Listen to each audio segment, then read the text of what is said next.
Good afternoon, everyone. The Congress will begin at exactly 2 o'clock p.m. Here are a few reminders from us as you settle down. For our on-site participants and guests, to ensure everyone's safety, please follow our safety protocols. Make sure to wear your mask and maintain social distancing. Do not forget to sanitize every now and then. During the session, participants are highly encouraged to participate and ask questions during the open forum segment. While waiting for the program to start, you may visit the Imelda Kahipe and Daya Pagtutol at Pag-asa exhibit at the 3rd floor, as well as the Philippine High School for the Arts Visual Arts Thesis exhibit entitled Homecoming Queens at the Little Theater Lobby. Both are free and open to the public. To our virtual guests and participants, please keep your audio muted or turned off for the duration of the event to avoid distractions in the program unless you are told to unmute by the hosts. If your internet connection permits, we encourage you to turn on your cameras. Again, participants are highly encouraged to participate and ask questions during the open forum segment. Thank you.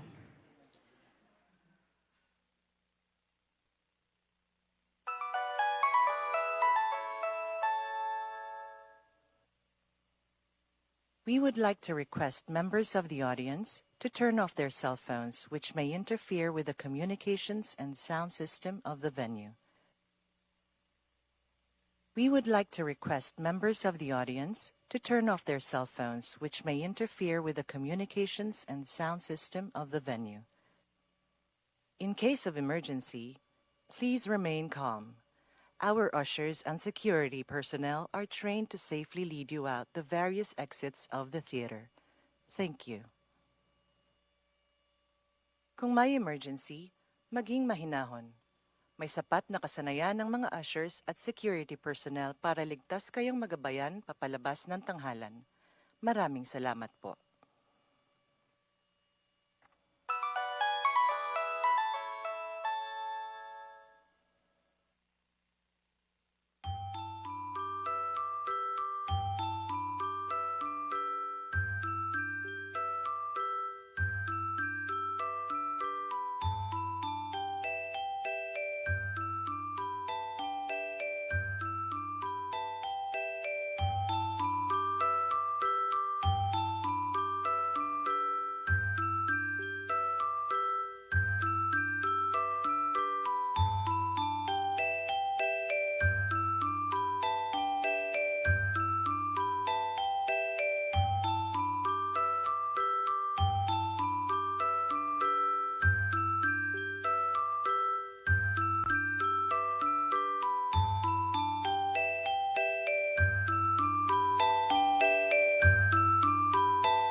We acknowledge the presence of National Artist for Literature, Jimino Abad.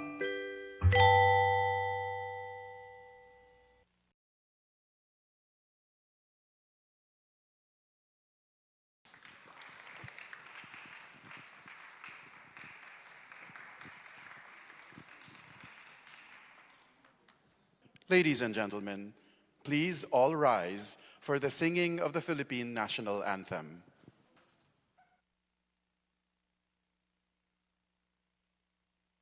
Bayang magiliw, kalasan silanganan, alam ng puso, sa dibdib mo'y buhay. Lupang hinirang, tuyan ka ng magiting, sa manlulupi, di ka pasisihin. Sa dagat at bundok, sa simoy at sa langit ang bakaw, may nilagang tuna at awit sa paglayang minamahal. Ang islap ng watawat mo'y tagumpay na naglilingig.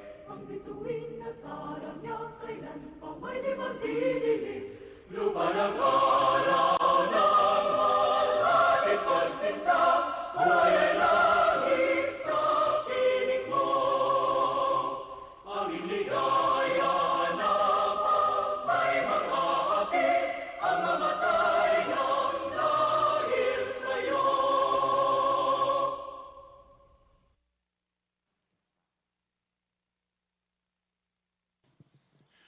Mayat nga hapon kanatin tanan, I am Glenn Sevilla Mas, board member of the Philippine Center of International PEN, and I will be your host for today's Congress. We are all gathered here today to uphold the truth and the freedom of expression by providing the writing community a platform where we can freely express ourselves through our work, our discussions, and our performances. We are also holding the Philippine PEN Congress Mini Book Fair, which you are all invited to visit.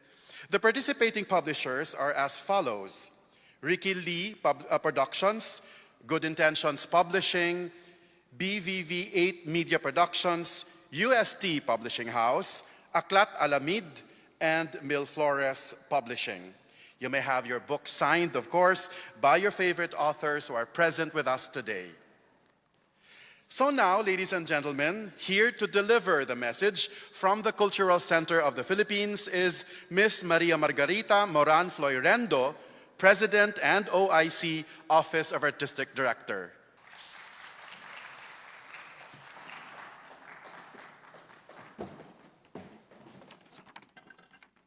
National Artist for Literature Himino Abad, Philippine PEN officers and board members led by writer Charlson Ong, a pleasant afternoon to all. For many years, our written word has been a receptacle of truth and memory, a tool that has helped us cultivate and retell the many realities of our nation. Backed with truth and integrity, the Philippine literature has opened several archways and mounted a space for the Filipino people to confront the traces of our history and culture. Today, we celebrate the power of the pen as a tool for truthful storytelling. With the theme, Truth in Telling, Power and the Pen, the Philippine PEN Congress hopes to retell the people's memory as one nation. And the Cultural Center of the Philippines is with the literary community in celebrating our rich literary heritage. With our literary programs and projects, we aim to cultivate safe artistic spaces to embolden and support the efforts of our literary artists. Through the years, our efforts have not only extended the venues of artistic expression, but they have also continued to uphold the legacy and the importance of our country's literature. I'm happy to share with you some good news. This afternoon, we are proud to be the launching space of Luna, the contemporary literary journal featuring the works of new and emerging Filipino writers. We share this gift of readership with the National Library of the Philippines and the CCP Library and Archives Division. I hope that the participants of the Philippine PEN Congress will have an inspiring time as esteemed writers and artists from the Philippines and the world to public readings and performances. I look forward to meeting such esteemed artists and writers, such as Nanding Josef, who I already know, Veera Tyhtilä, Maleka Ferdus, Adjani Arumpac, Dr. Mitra Bandu Podel, and Guelan Luarca, and many more. Without further ado, I would like to welcome you to the Cultural Center of the Philippines, the home of the Philippine PEN Congress. Good afternoon. So durugid nga salamat, Ms. Floyrendo. Aside from saying hello to our audience members here at the Main Theater Lobby of the Cultural Center of the Philippines, we would also like to say hello to our audiences on Zoom and on Facebook Live. So welcome to the Philippine PEN Congress 2022. Up next, ladies and gentlemen, to deliver a message from Philippine PEN and to introduce our esteemed keynote speaker, please welcome the President of Philippine PEN, Mr. Charlson Ong. Good afternoon. Maria Margarita Moran Floyrendo, President of the Cultural Center of the Philippines, board members of the PEN, and friends on-site and online. This is we have been holding our annual Congress here at the CCP for many years, But the past 2 years, it's been held online because of the pandemic.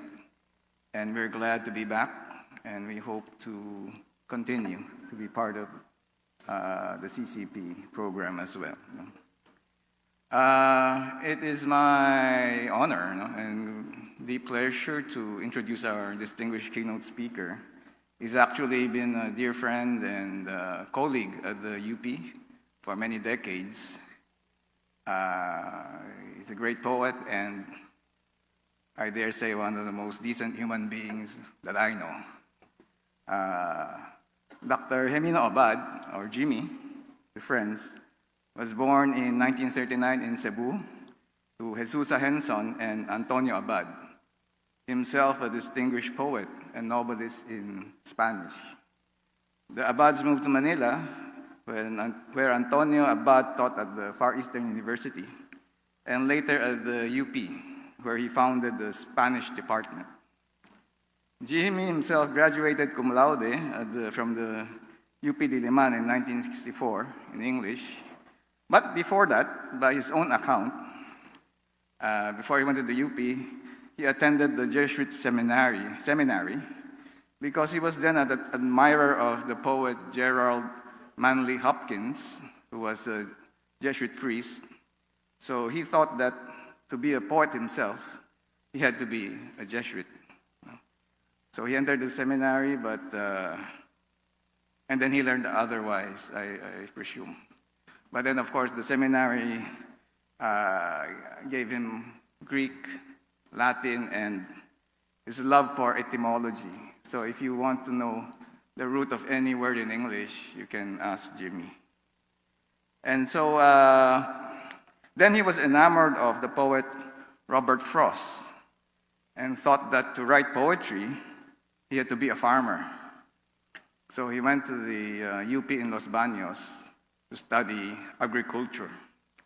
But by some accounts, the poultry he was raising perished. So he finally saw the light and found his true calling. So the rest, as they say, is literary history. He went to the University of Chicago for his graduate degrees and returned to teach English, literature, and creative writing at the UP, where he became secretary of the university, secretary of the Board of Regents, vice president for academic affairs, and director of the UP Institute of Creative Writing. He retired from the university as university professor, the highest rank bestowed on any faculty, and is currently Professor Emeritus. He's co-founder of the Philippine Literary Arts Council, which used to publish the journal Karakoa. Jimmy's books include A Fugitive Emphasis, a book of poetry, In Another Light, poems and essays, A Formal Approach to Lyric Poetry, The Space Between, Poems and Parables, and the landmark anthologies of Philippine poetry in English, Man of Earth, A Native Clearing, A Habit of Shores. He also edited 3 volumes of Philippine fiction in English under the title Underground Spirit. He is a recipient of various distinctions, including the Carlos Romulo Professor at the UP, Professorial Chair at the UP, the Henry Lee Irwin Professorial Chair at the Ateneo, the UP Gawad Chancellor, several Palanca Awards, the Free Press, the National Book Award, the Gawad Balagtas of the Writers Union, the Premio Peronia in Italy, and of course, he is our latest National Artist for Literature. He was visiting professor to the University of Manoa in Hawaii, as well as to St. Norbert's College in Wisconsin. So, friends and distinguished guests, Dr. Hemino Abad.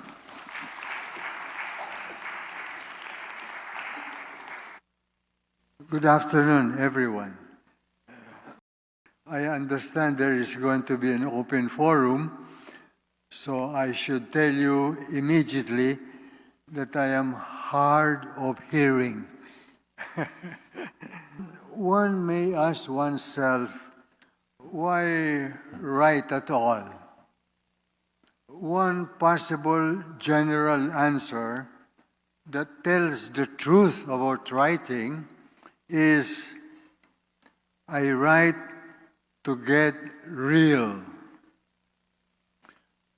What we call our world is only our human reality. We have no other. Without language, we would be unable to make sense of our world, our reality.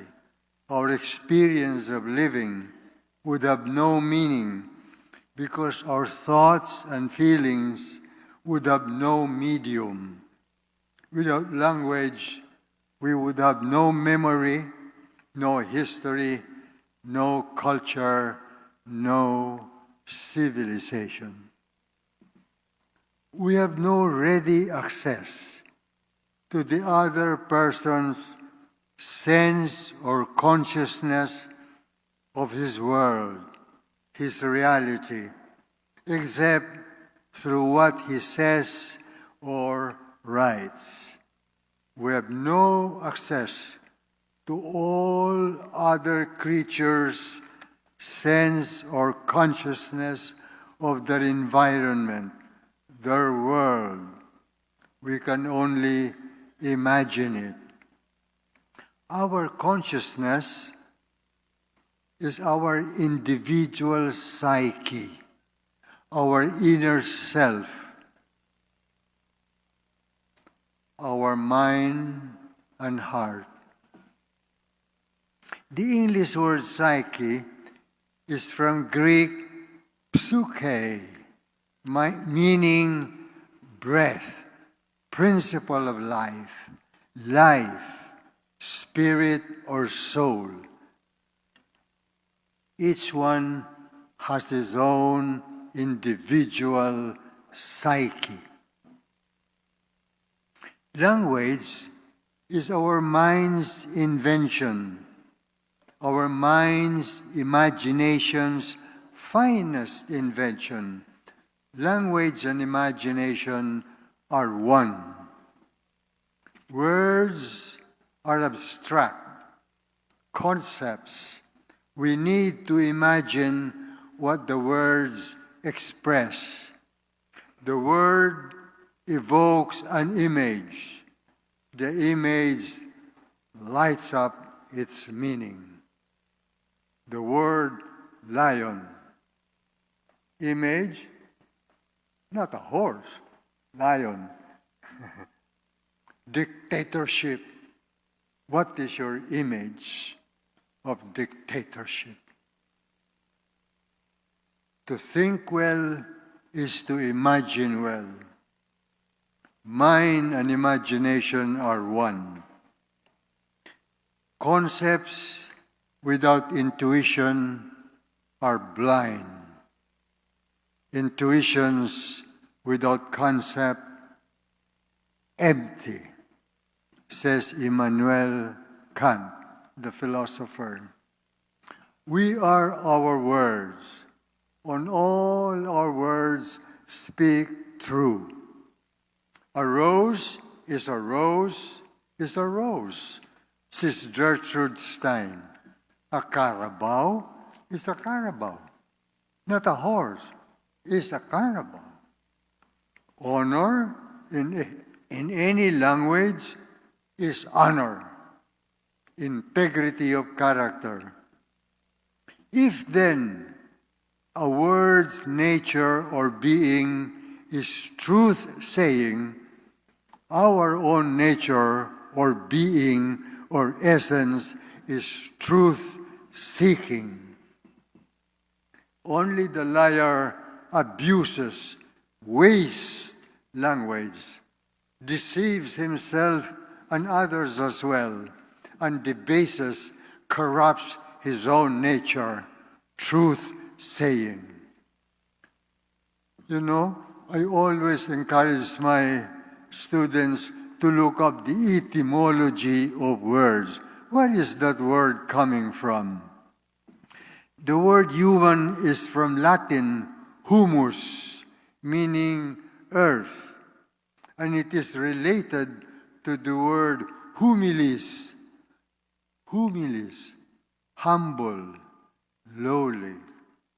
You know, words converse, words play with each other, words intermarry. The latest humanoid or human being is called Homo sapiens. Sapiens is Latin for wise. This is to say that we believe in faith that as humanity evolves, as we evolve, humanity evolves, we would have a deeper and deeper sense or consciousness of what is real, what is true, what is right, what is just. If you look up the word consciousness, it is akin to the word conscience. And both conscience and consciousness come from the same word in Latin, scire, S-C-I-R-E, scire, to know, which also gives the English word science, science, scire, to know. All our words, as I said, converse, play with each other, intermarry, which is why we have translation from Latin again, translation, transfere, translatus, meaning to ferry or carry across. When we translate from one language to another, we ferry or carry across the void of meaninglessness between the two languages, a meaningfulness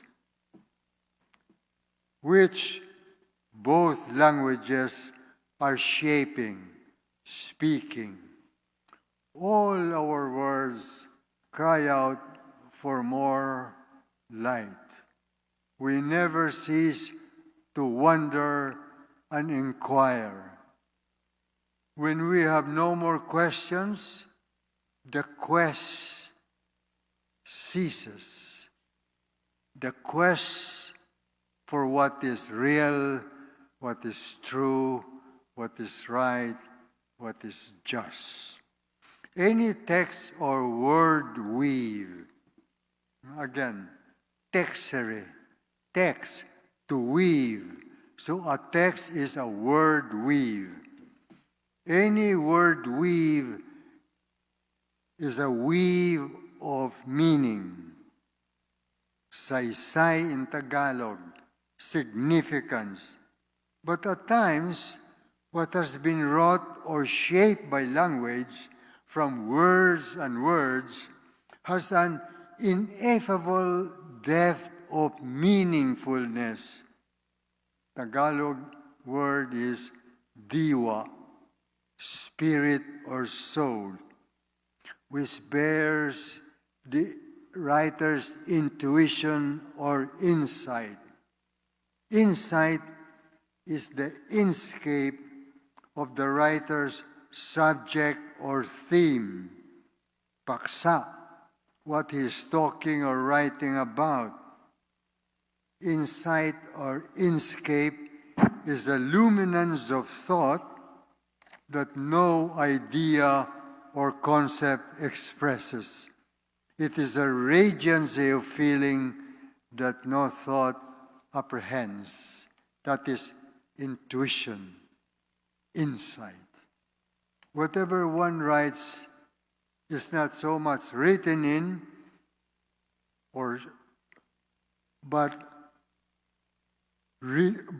what is what one writes is not so much written in as shaped or wrought from a given language.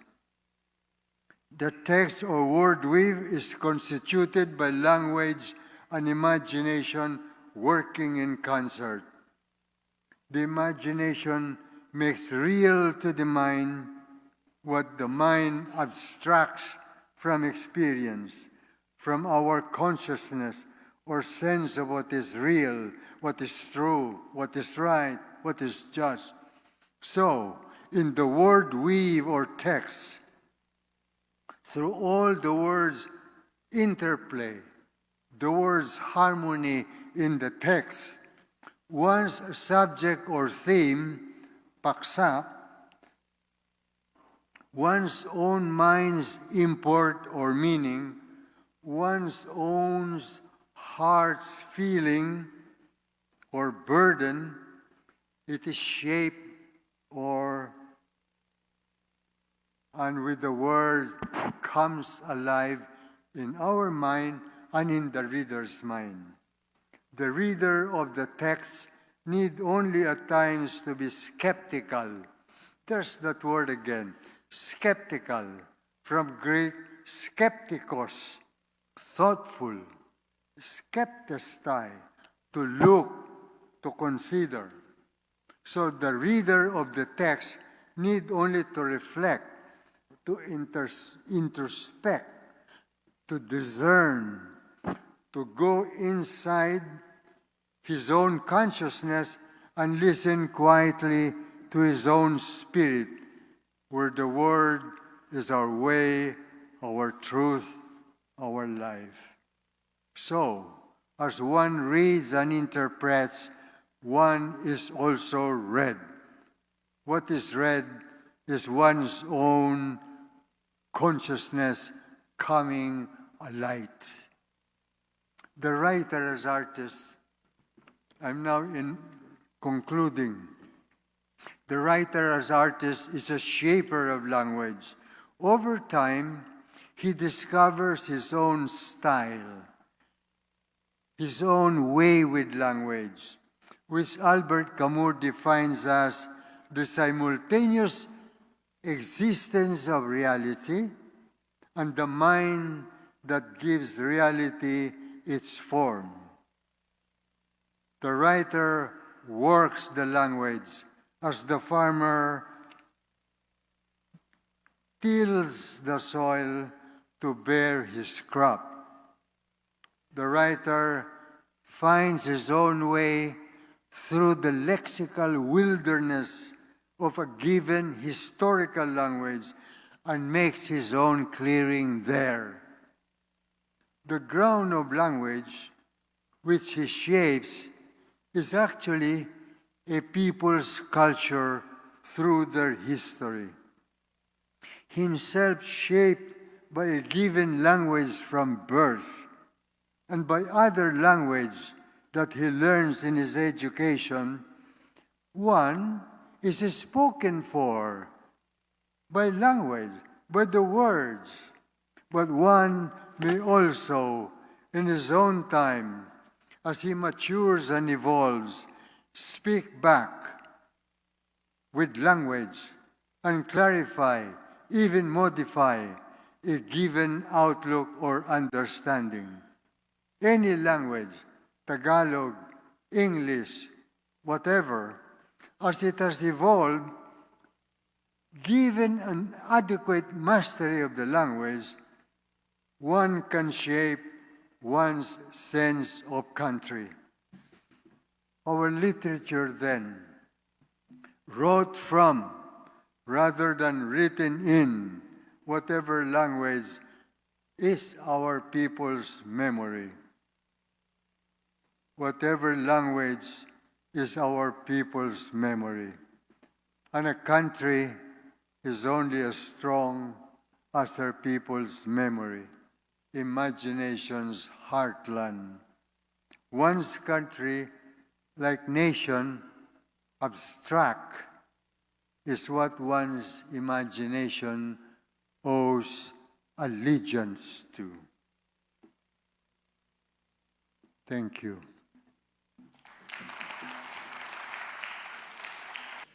Thank you very much, Dr. Gimino Abad, National Artist for Literature. Ladies and gentlemen, we are now opening the Q&A session for both our live and our virtual audiences. For our live attendees, again, maayad-ayad gid nga hapon ka natin tanan. You may go up to the microphone situated right over there for your questions. So anybody from our live audience members here this afternoon, if you have questions, clarifications for Sir Jimmy, you may do so. Also, we are encouraging our virtual audience members on Facebook Live and on Zoom. If you have questions for our newly proclaimed National Artist for Literature, so please also input your questions on the chat box function of these two social media platforms. Yeah, so from some young audience members here this afternoon, sir, a question is, can literature still be a receptacle of truth and memory, even if it can be affected by the author's biases? Yes, because as you read,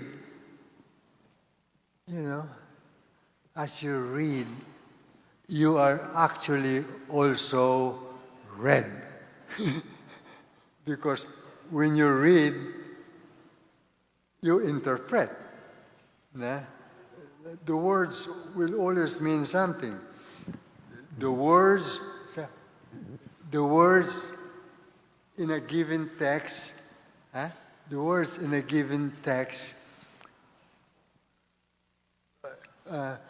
constitute a whole. The words are in harmony. The words are conversing and playing with each other. That's what you mean by denotations and connotations. Otherwise, the text will not make any sense. All right. So, what comes alive in what comes alive in the word? What comes alive in the text? Where the words are conversing.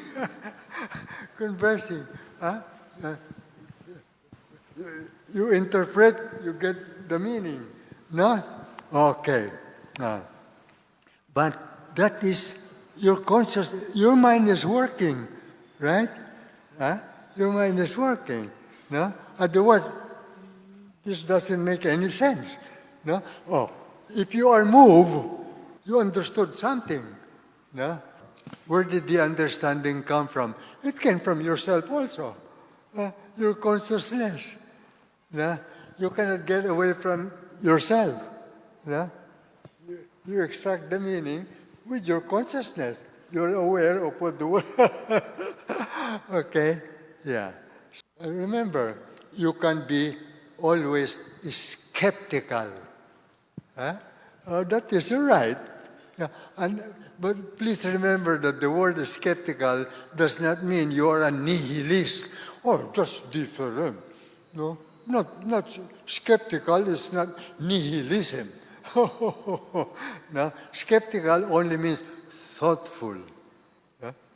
Kaibigan, you know what is the hardest work of the mind?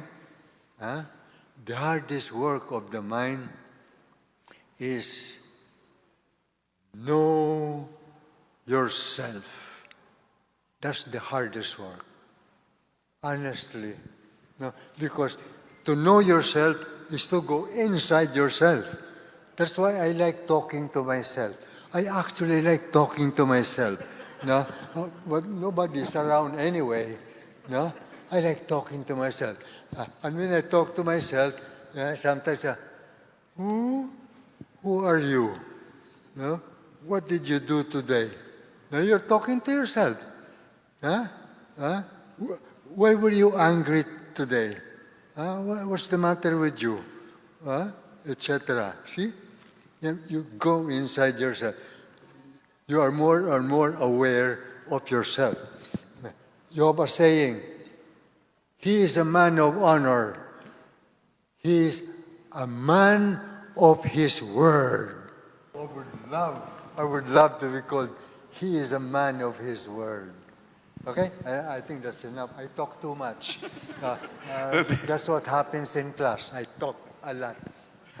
So thank you very much, sir. So as you can very well see, words really come to life with Sir Jimmy. And in previous editions of the Philippine Pen Congress, nag-perform po si Sir Jimmy and napakagaling po niyang mag-perform ng poetry. So do we have questions from our live audience members here? Yes, please. Hello, Sir Jimmy. I'd just like to ask, given that nowadays we have, and the data shows that we have more children 10 years old and younger who are unable or not so very good at reading. And then in social media, young people are confronted with fake news. So, with this situation, what do you think is the writer's proper response? Or what can a writer do in the face of that situation? Yes, sir. So I think you might want to repeat the question, please, para mas maintindihan ng ating national artist. Sir? Yeah. Anyway, everyone heard it, so given that today, sir, we have the data showing that so many children, 10 years old and below, have not learned properly how to read from childhood. And then we know that young people today are exposed to so much fake news. So given this situation, what would the proper response be coming from the writer? What should the writer do? The writer as truth seeker, as truth sayer. What can the writer do? I think of myself as a writer. No? What can I personally, as writer, do? No? So that young people, are not deceived, tricked by the so-called troll farms. I want to look up that word troll. The etymology of the word troll. I don't know. I will have to look it up. Anyway, as writer, there's nothing I can do. Except when I write, I get real. That's all I can do as writer. Fortunately, I'm also a teacher. That's where I can do something. That's where I can do something. Me personally, I wish I were much younger. Then I will run to be president of the Philippines. But I'm too old. I'm too old. Education is the most important in any country. The most important in any country. And our education needs a lot of help. The teachers, we have to help the teachers. Nobody should object to raising their salary. Nobody should object to further training for the teachers. The teachers should be further trained. Actually, that's all I can say. That's all I can say. If I were Secretary of Education, but I don't think I will make a very good Secretary of Education. See, parang when you're secretary, you have to have other abilities. Not just mastery of a language. By the way, you cannot write well unless you have an adequate mastery of the language. And can I go on? I want you to look up the word poem or poetry. You know? Again, Greek na naman. No? Poiein. Poiein. To make or create. Poiein. That's what poiein. That's where the word poem or poetry came from. So, when you write, when you speak, you are poiein. You're using a language. You're employing and deploying words. No? You are creating. You are creating. You're shaping when you speak or write. You are shaping, you are creating, giving body. You're embodying, giving a body to your thought, to your feeling. Na? You're shaping your consciousness.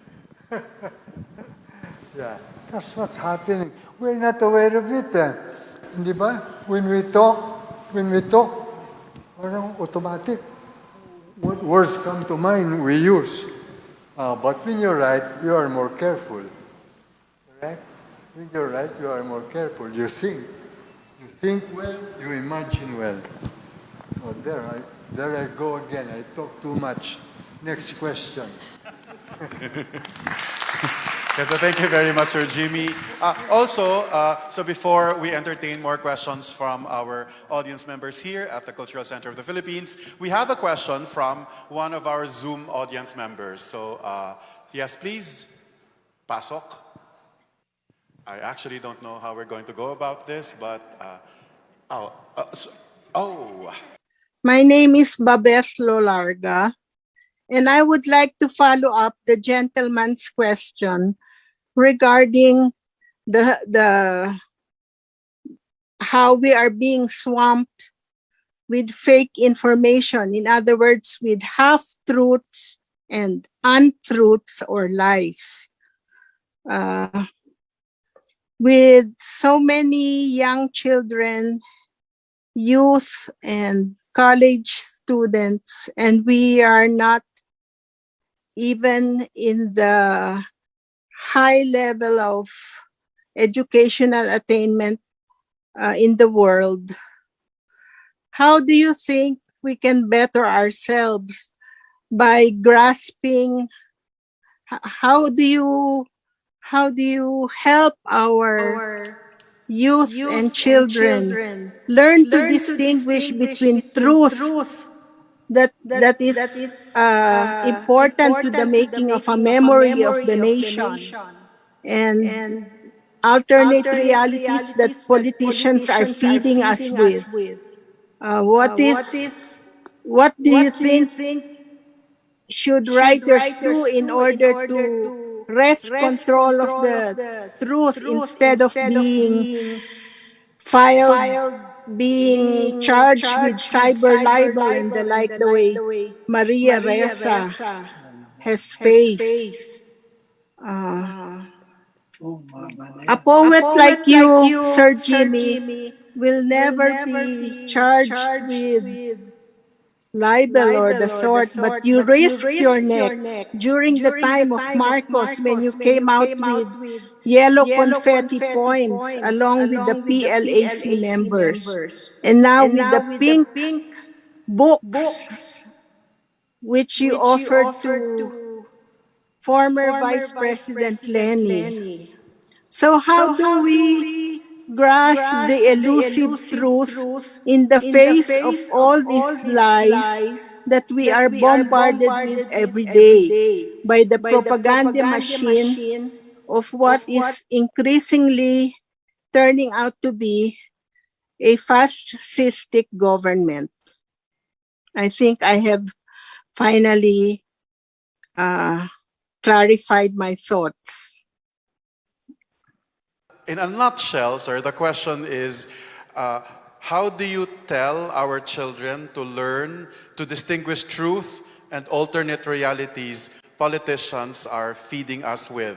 What should writers do in order to wrest control of the truth instead of being charged with cyber libel? All I can really say is this, no? Whatever language it is, whether it is English or Tagalog, no? I'm talking about any individual, any human being. No? When a human being is born, the human being learns the language from the parents. No? The language is already a given. No? Mama, tatay, buang, luko-luko. The child is shaped by that language. His consciousness is shaped by the language, a given language from birth. Every language is sacred. Every language evolves as the community of speakers through their history, they speak with each other, they meet other communities, other peoples from other countries. The languages intermarry, they get to know other things. That's how the human consciousness evolves. That's why, you know what I really believe? What I really believe? Humanity is still evolving. What are we evolving toward? Sa future. Di ba ngayon, there's still war. Russia wants Ukraine. Di ba? China wants the Philippines. It's grabbing an island there. Okay. Has humanity changed? Oh, yes. We used to eat each other. We were cannibals before. But it is, what is evolving?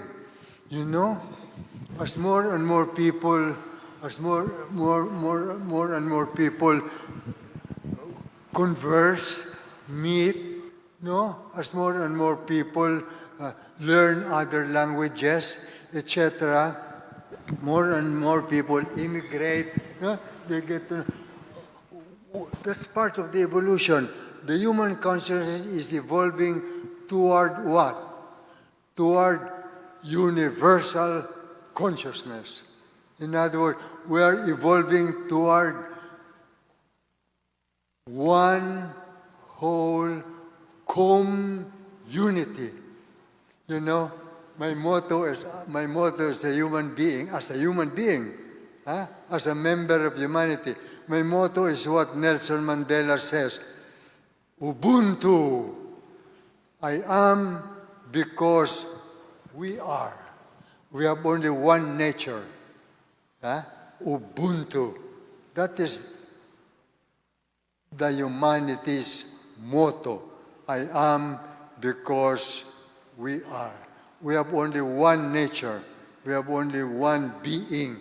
We're only one species, but evolving. Okay? The little boy, to answer that question, the children, oh wow. How will the children learn to be thoughtful, learn to be critical? The only answer is education. Education starts in the family. Education starts with your children. Diba? You're the first teacher. What is right to you will be what is right for the child. And he learns the language. The language is the storehouse of a people's memory evolving through their history. As they evolve, as they change, the language also changes, evolves. Diba? What is mouse? Oh, come on. Look it up in dictionary. It's an animal. No, it's not only an animal. The mouse is that thing you move when you are working with your computer. What? That's mouse? Yes. The language has evolved. It's called mouse. Right? Oh, there. Oh, okay. Sige, thank you, sir. And much as you would like to entertain more questions from you who are here right now and who are joining us on Zoom and on Facebook Live, we only have time for one more question. And having said that, I saw somebody raise his hand over there. Good afternoon, sir. I'm Henry, an advocate of heritage.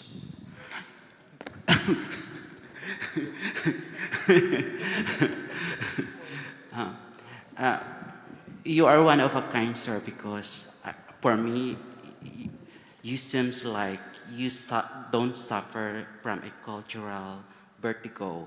From the very start, you attained this very singularity. We are in the midst of multidisciplinary multiculturalisms. And as a writer, it's expected that in your conclusion, you have to stand for who you are, what you are for. But even in the Cervantes wrote his epic Don Quixote in a 3D format forms, which akin to the 3D technology that we have now. But now we have a new emerging technology with this metaverse, which is perfectly suited to you as a singular. The idea of metaverse is it is who you are, virtually and physically and personally. The linearity of the three become one. Like you are very singular. Now the challenge for every writer now, as we are in the culture of multidisciplinary, multiculturalisms, how we will package ourselves to become single again, like you. Thank you.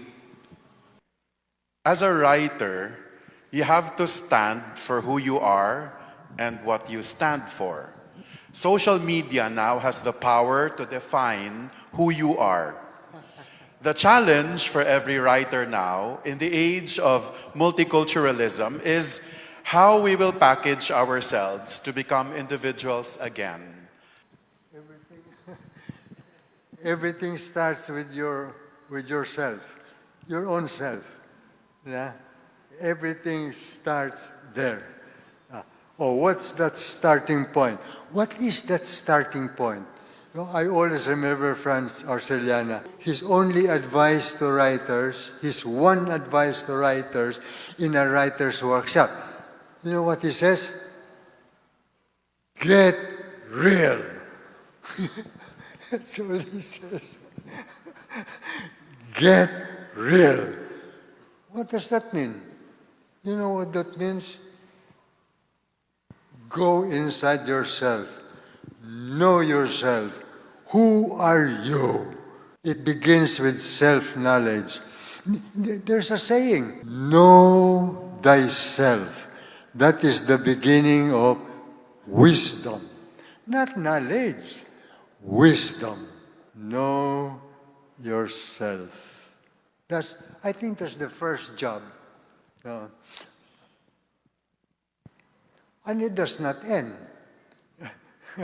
Because you also change. You're changing all the time because you are affected by your environment. You're affected by what is happening right now. For example, I have a friend who was so depressed, he finally actually died. He was depressed when Bongbong Marcos was elected as president. He got so depressed, he died from depression. Oh boy, when you have, self-knowledge is also self-control. When you get angry, you're getting angry, calm down, You follow? Yeah. It begins with self-knowledge.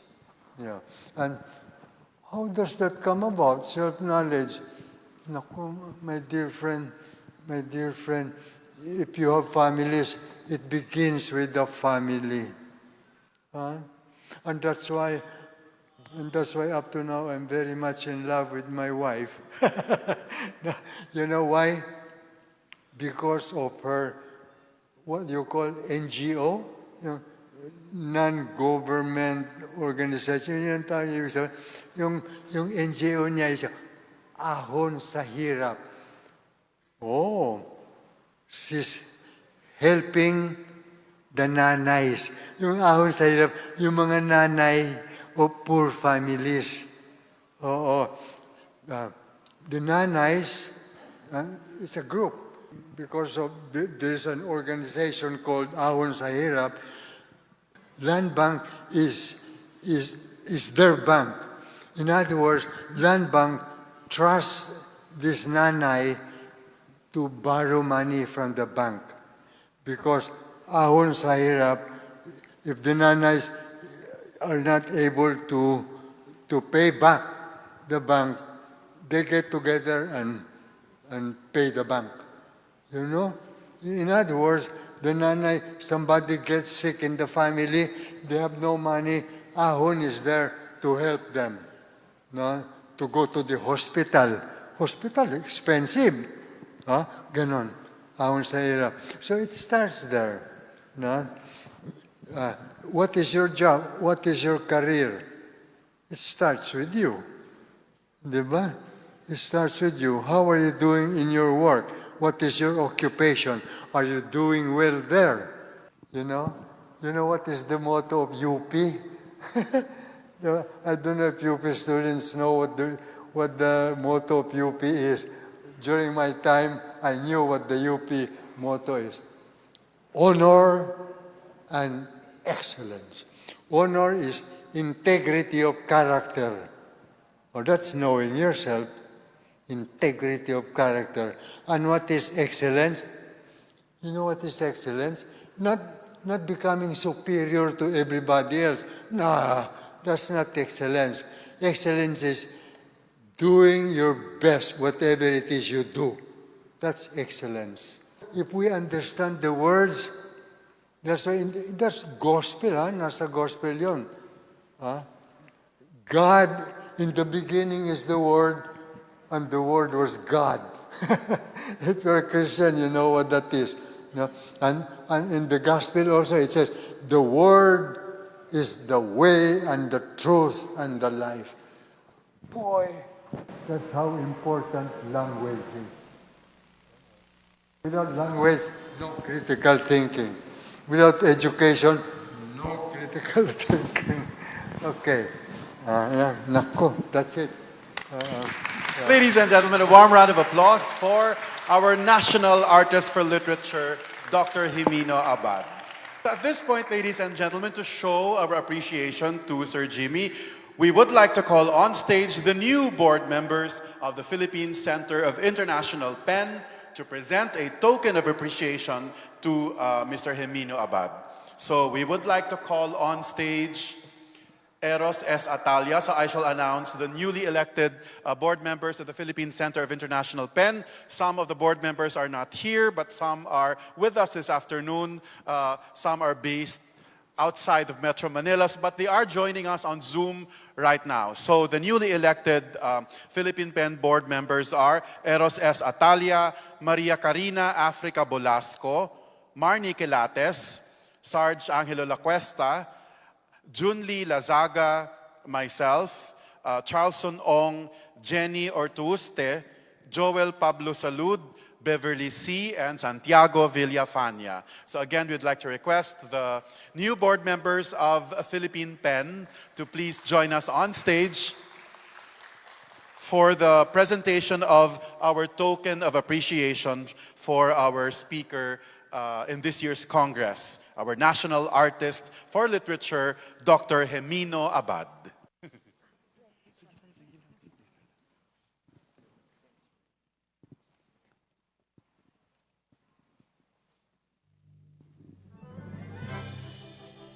So ladies and gentlemen, isang masigabong palakpakan po.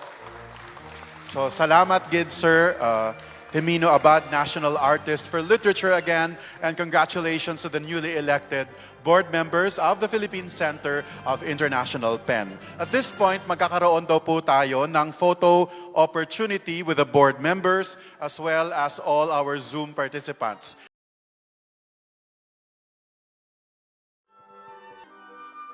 So thank you very much again, and congratulations to the new board members of the Philippine Center of International PEN.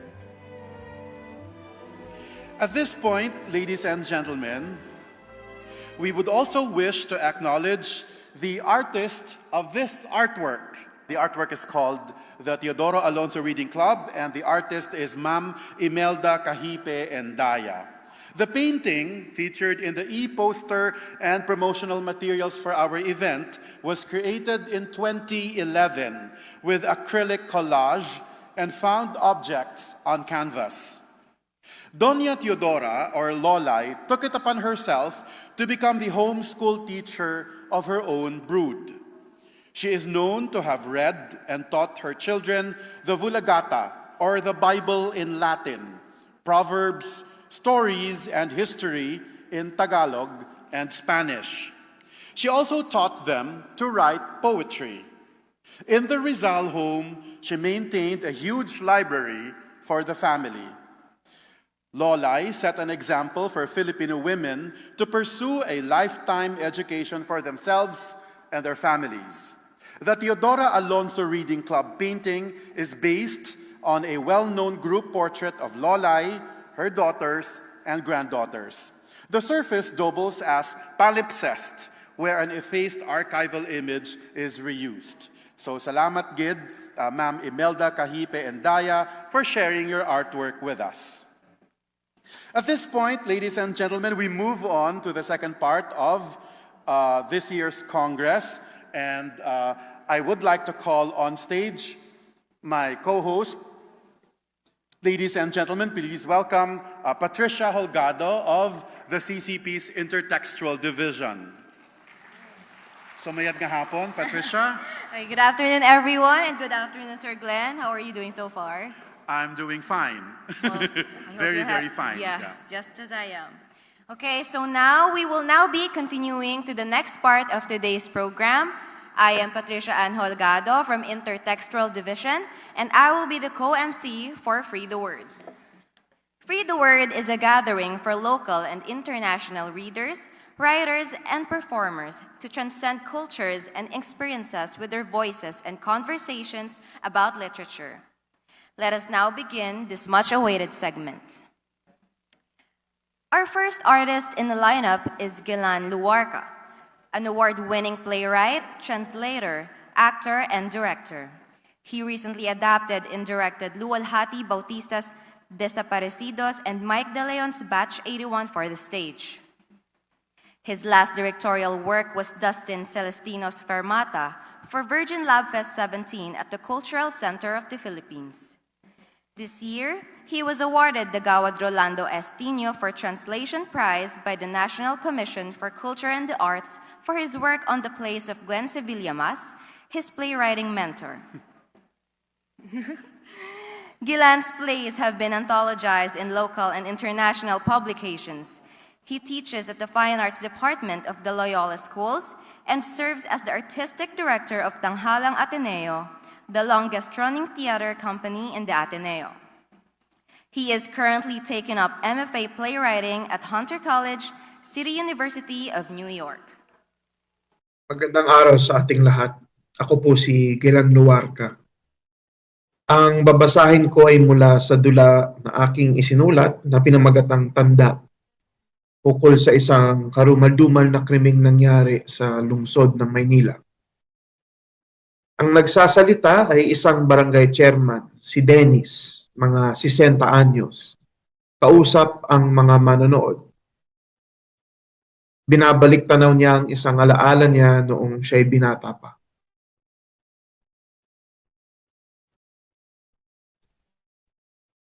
Umaga ng Sabado, 23 ng Mayo, 2017, Pagkagising ko, may kutob na akong masama. Patay na misis ko, kaya yung kapatid niya si Trining, kami na magkasama. Tumandang dalaga kaya ako baka pwedeng kami na lang ang magdamayan sa buhay. Bale, nung umagang yon, nagising ako ng mga alas 5. Hindi ko maalala pero para akong nanginig sa ginaw maski na tag-init. Gising si Trining, nagluluto na ng gotong, i-almusal namin. Ako, Trining, masamang gising ko, para akong binangungot. Di siya umimik, hinaplos lang ako, tapos binigyan ng mangkok na gotong. Hinihipan kong kaldo no, nag-aaso pa, nang bigla ako may naalala. 20 anyos ako niyan, dyan sa kalye ng Plaridel, malapit sa Estero. Naalala kong nagmiron ako noon sa away magpinsan sa amin, sinamang Emong, yung magtataho, tsaka yung barumbado niyang pinsan, si Carding. Walang trabaho yun tambay, tsaka manginginom sa plaza. Kapanggahasa ang araw yun ng dalagita sa probinsya. Bali nag-aaway sila, aywan ko na kung saan tungkol. Sigawan sila sa kalye, bulabog ang lahat. Kaya mamaya, namagitan na yung mga manugang at apo ni Mang Emong.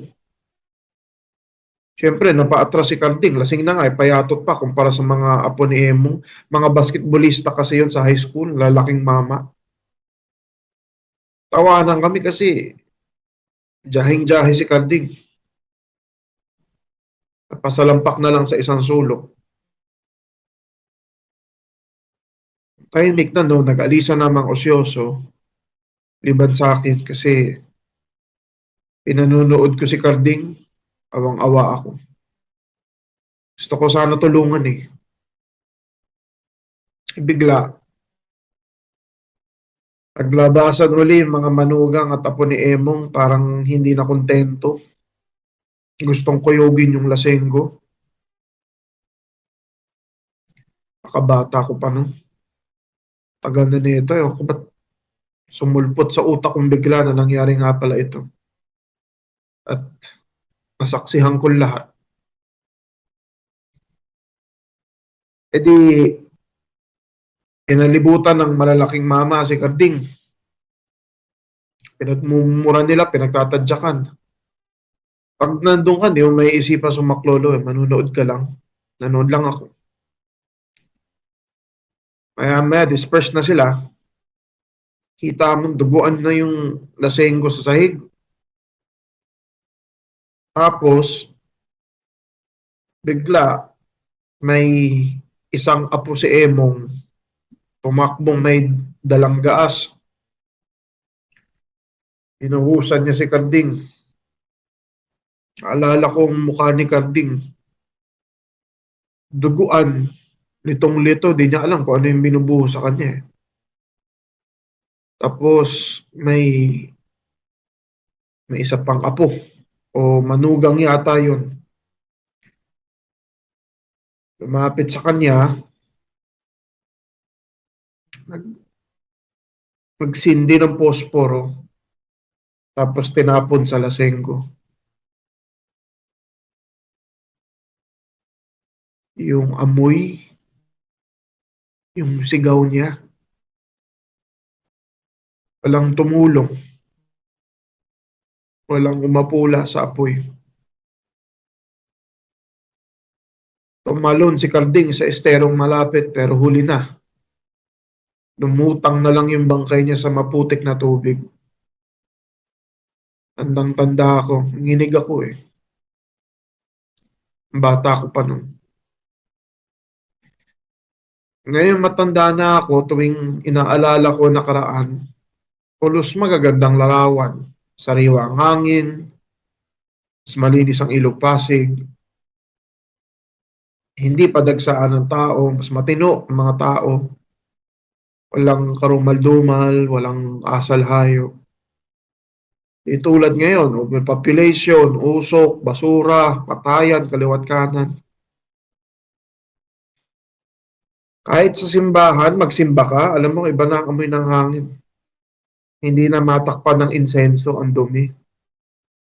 Wala nang mas papangit pa sa Maynila. Pero, pinaalala sa akin ng Sabadong umagang yon na likhang isip lang pala ang magandang nakaraan sa isip ko. Magsinghayop lang ang noon at ngayon. Walang pinagbago. Patagal nang sinumpa ang Maynila. Salamat. So salamat Gid, Guelan Luarca. Again, Guelan is based in New York right now, but his heart is very much with us. So our next artist comes from the happiest country in the world, and we are most certainly happy to be hearing from her today. Veera Tyhtilä from Penn, Finland, is a Finnish screenwriter and playwright who has worked in her profession full-time since 2006. In total, she has written 15 published drama works, which have been performed in several city theaters. Among them are drama, dance theater, film, and musicals. Tyhtilä has been the chairman of the Finnish PEN Association since 2019 and the vice chairman of PEN International's International Peace Committee. Tyhtilä has studied screenwriting at Stadia and political history at the University of Helsinki. So ladies and gentlemen, our friends here in the Philippines, please welcome Veera Tyhtilä. Murun ja nauran. Haahuilen aamuihin. Huomaamattomaksi hioudun. Huohotan, laahustan, unenomaisesti ummehdun. Hiivun, haudun, huulia auon, tarvitsen tauon. Huulia auon ja ummistan. Uuvun, suutun, muuksi muutun, pyhääni puutun. Kaikkea kadun ja panettaa. Kaadan aidan, haudan kaivan, kauhusta huudan, murrun ja nauran. Tukahdun, havahdun, omaehtoisesti uhriudun. Antaudun, avaudun, yhä syvemmälle kaivaudun. Kaadun, maadun, happea haukon, tarvitsen aukon, happea haukon ja raivoan.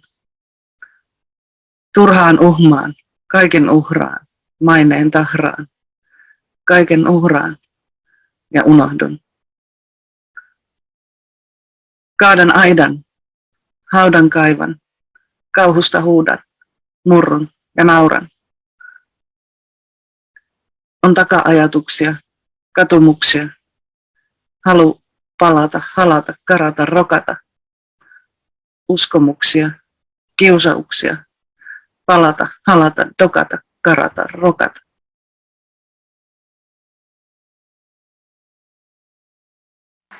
All right, what a wonderful performance from Veera Tyhtilä. Our third featured artist is Adjani Arumpac, a writer, editor, teacher, and communication specialist. As a horse racing industry insider for 3 decades, she wrote a horse racing column for the Manila Standard and today writes a book review column. She has won a first-place Palanca Award for essay and 5 Nick Joaquin Literary Awards for short fiction. Her stories have been published in Philippines Graphic and other publications, while her creative nonfiction has appeared in academic journals. She is also the editor of the anthology In Certain Seasons, Mothers Right in the Time of COVID, a collaboration between CCP and the Philippine PEN. She teaches BA and MA Communication and Creative Writing courses at the University of Santo Tomas.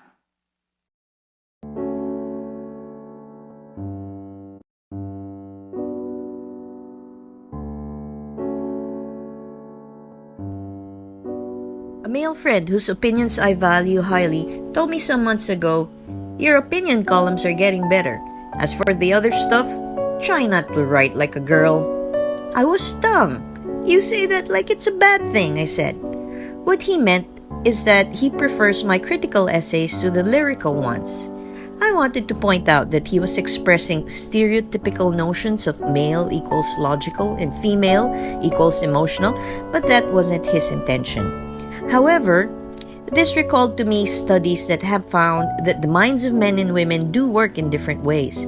Is it a sex-based wired in the brain thing, therefore inevitable and a given? Is it a social construction thing of stereotypes embedded in culture and reinforced by tradition and media? My opinion columns come primarily from the brain.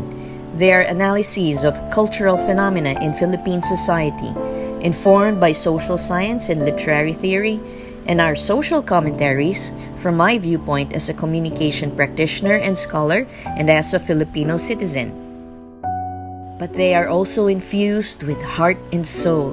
I use the tools of my art, weaving words and ideas and emotion into nets of fragile gossamer beauty, or fabrics of wild or subtle color and texture and dimension, to craft with care works that are ephemeral, existing as they do only as ink on paper or dancing electrons on a screen, but whose ideas and concepts will have their existence in your mind and remain there, alive, as long as you are, as long as you do not forget. My heart is a girl's heart of 16 summers, warmed by the sunshine of love and tenderness, battered by the storms of rejection and adversity, strong and resilient enough to go on beating with hope and still more glowing hope. It is from this heart that I offer the essays that get the most comments about life and motherhood. I write about home and horse racing, which are where my heart is rooted. It is when I write from my girl's heart that I reach and touch more. My male friend said, "Make them think." Yet do I accomplish more that is humanly significant when I also make readers feel? My male friend said, "We're not teenagers anymore." My heart, I am, ever naive and gullible, with a core of unshaken innocence that believes, no matter how evil some people are, how they may hurt you and others, still good is out there, and life is a quest to look for it, to preserve and protect our humanity in its purest form, the condition in which we shall exist and prevail in the face of advancing technology and much of world culture's seeming slide into barbarism and stupidity and cruelty. Good is out there, and I keep searching. Sometimes I find it. In the future, perhaps I will become more technically proficient at writing, adept at the active opening, smooth transition, and insightful ending. My male friend might have more to say on why he prefers my cerebral pieces to the emotional. The cold steel of logic and reason, no matter how essential for the continued existence of society and the evolution of humankind, needs to be tempered with the warmth of love and affection. The technical finesse of craft requires blending with the spontaneous rush of impulse and the gypsy dance of madness and heart's desire. Otherwise, we run the risk of losing our humanity, that which defines and encompasses us and makes it all worthwhile. So I will always write like a girl, and that is a good thing. All right, so we extend our gratitude to Jenny or to UST for her performance today. Mayroon ding inhandang pagtatanghal para sa atin si Che Sarigumba, isang premyadong nobelista. 8 taon siyang travel at lifestyle editor ng Filipino Mirror. Siya rin ang editor sa Filipino ng antolohiyang In Certain Seasons, Mother's Right in the Time of COVID, na proyekto ng Cultural Center of the Philippines at Philippine Pen. Mapakikinggan sa leading online platforms gaya ng Spotify ang poetry album niyang Salamat sa Peking I Love You at iba pang tula. Ang pangatlo niyang nobelang Walang Makitang Langit ay nakaserialize online sa San Alcemo Press. Pamamaalam ni Ruth Ilinia Mabanglo. Iniabot mo sa akin ang ilang bagay bilang pamamaalam. Replika ng Berheng Fatima, nakakwadrong dasal, maliit na imahe ni Santa Teresa ng Avila, at ilang kusim na pang-altar. Tila masinop mong itinabi, sapagkat sa isip mo'y banal, dapat itanghal.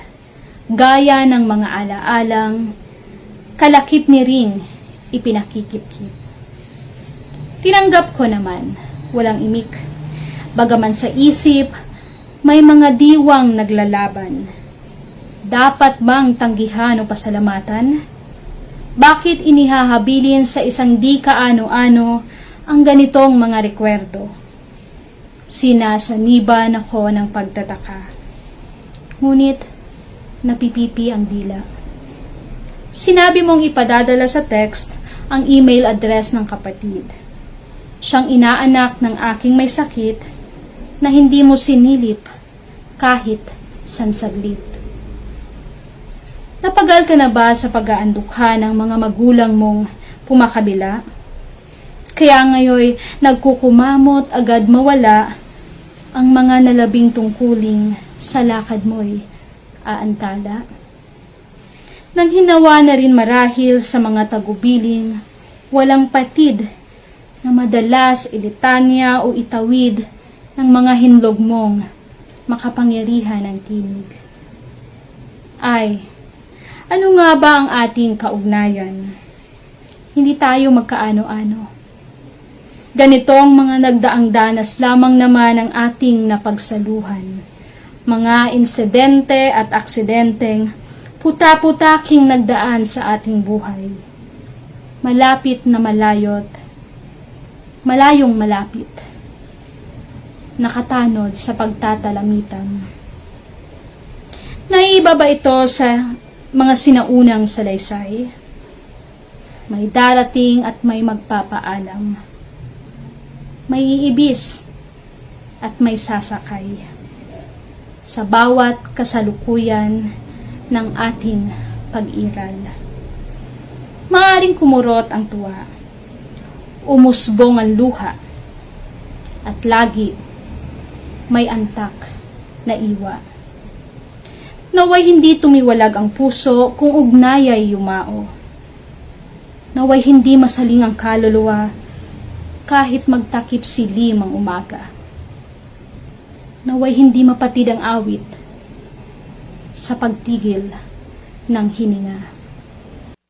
So ladies and gentlemen, isang masigabong palakpakan po para kay Che Sarigumba. So salamat, Gid. So again, we'd like to remind everyone that this year's celebration of Free the Word, as well as the Congress itself, is hybrid. Last year, we did it fully online. So this year, we are slowly transitioning to the on-site performance or the on-site celebration. So this year, because COVID is still around, so some of us are here at the Cultural Center, while many of us are actually also online. So ganun din sa Free the Word. You will see performances online at yun yung napapanood natin so far. But in a while, meron din po tayong live performances. Pero sa ngayon, eto po muna. All the way from South Asia, we will also be hearing from Malika Ferdows of Pen, Bangladesh. She obtained her degree of Masters in Bengali Literature and in Bengali Language in 1986 from the University of Dhaka. In 1969, her first poem was published in a reputed newspaper of Barisal. She is currently serving as the Vice President of PEN International Bangladesh and is an active member of Bangladesh Lekika Sangha, Inner Wheel Club, Haiku International, World Poets Society, and many other cultural clubs. She was awarded Buriganga Peace Award 2022, Kolkata Notun Goti Sahitya Purushkar in 2020, Nepal Bangladesh Muitri Sahitya Purushkar in 2019, Bangladesh Lekhika Sangha Honorary Award in 2015, and many others for her contribution in literature and cultural connectivity. So ladies and gentlemen, join me in welcoming Malika Ferdous of PEN Bangladesh. Malika Firdaus, Vice President in Bangladesh. আমার কবিতার শিরোনাম পবিত্র দর্শন। 100টি সাদা গোলাপ এঁকে আসতে চাই এক চক্ষু নখ দন্তহীন জাতিসংঘের বারাম। বিশ্ব মানবতার জন্য, কৃষ্ণকায় ফ্রয়েডের জন্য, পূর্বপুরুষ যারা কৃতদাস ছিলেন তাদের জন্য, সহস্র বছর ধরে সারা বিশ্বের সাথে লড়ছে যারা তাদের। বর্ণবাদের ভিন্ন অভিশাপের বিরুদ্ধে আমাদের কণ্ঠে উচ্চারিত হোক, আমরা মানুষ। আমি নিঃশ্বাস নিতে পারছি না, আমি নিঃশ্বাস নিতে পারছি না। সামনের সুরে গেয়ে তো হে হৃদয়বান মানুষেরা, আমরাও মানুষ। কষ্টের তরঙ্গ ভেদ করে আসতে চাই। প্রিয় কবির মতো আমারও একটু কাঁদতে ইচ্ছে করে সাদাবাগ জাতিসংঘের বারান্দায় বসে। ধন্যবাদ। Thank you, Malika Ferdous, for your performance. We are most delighted to have on stage today Nanding Josef, the artistic director of Tanghalang Pilipino. He is a theater, TV, and film actor and cultural worker. He is also the chairman of the Artists Welfare Project, Inc., and president of the Dalubhasaan para sa Edukasyon, Sining at Kultura. In 2021, he received the Gawad Urian Best Actor for Love Diaz's Lahi Hayop. Let us all welcome Nanding Josef for a live performance.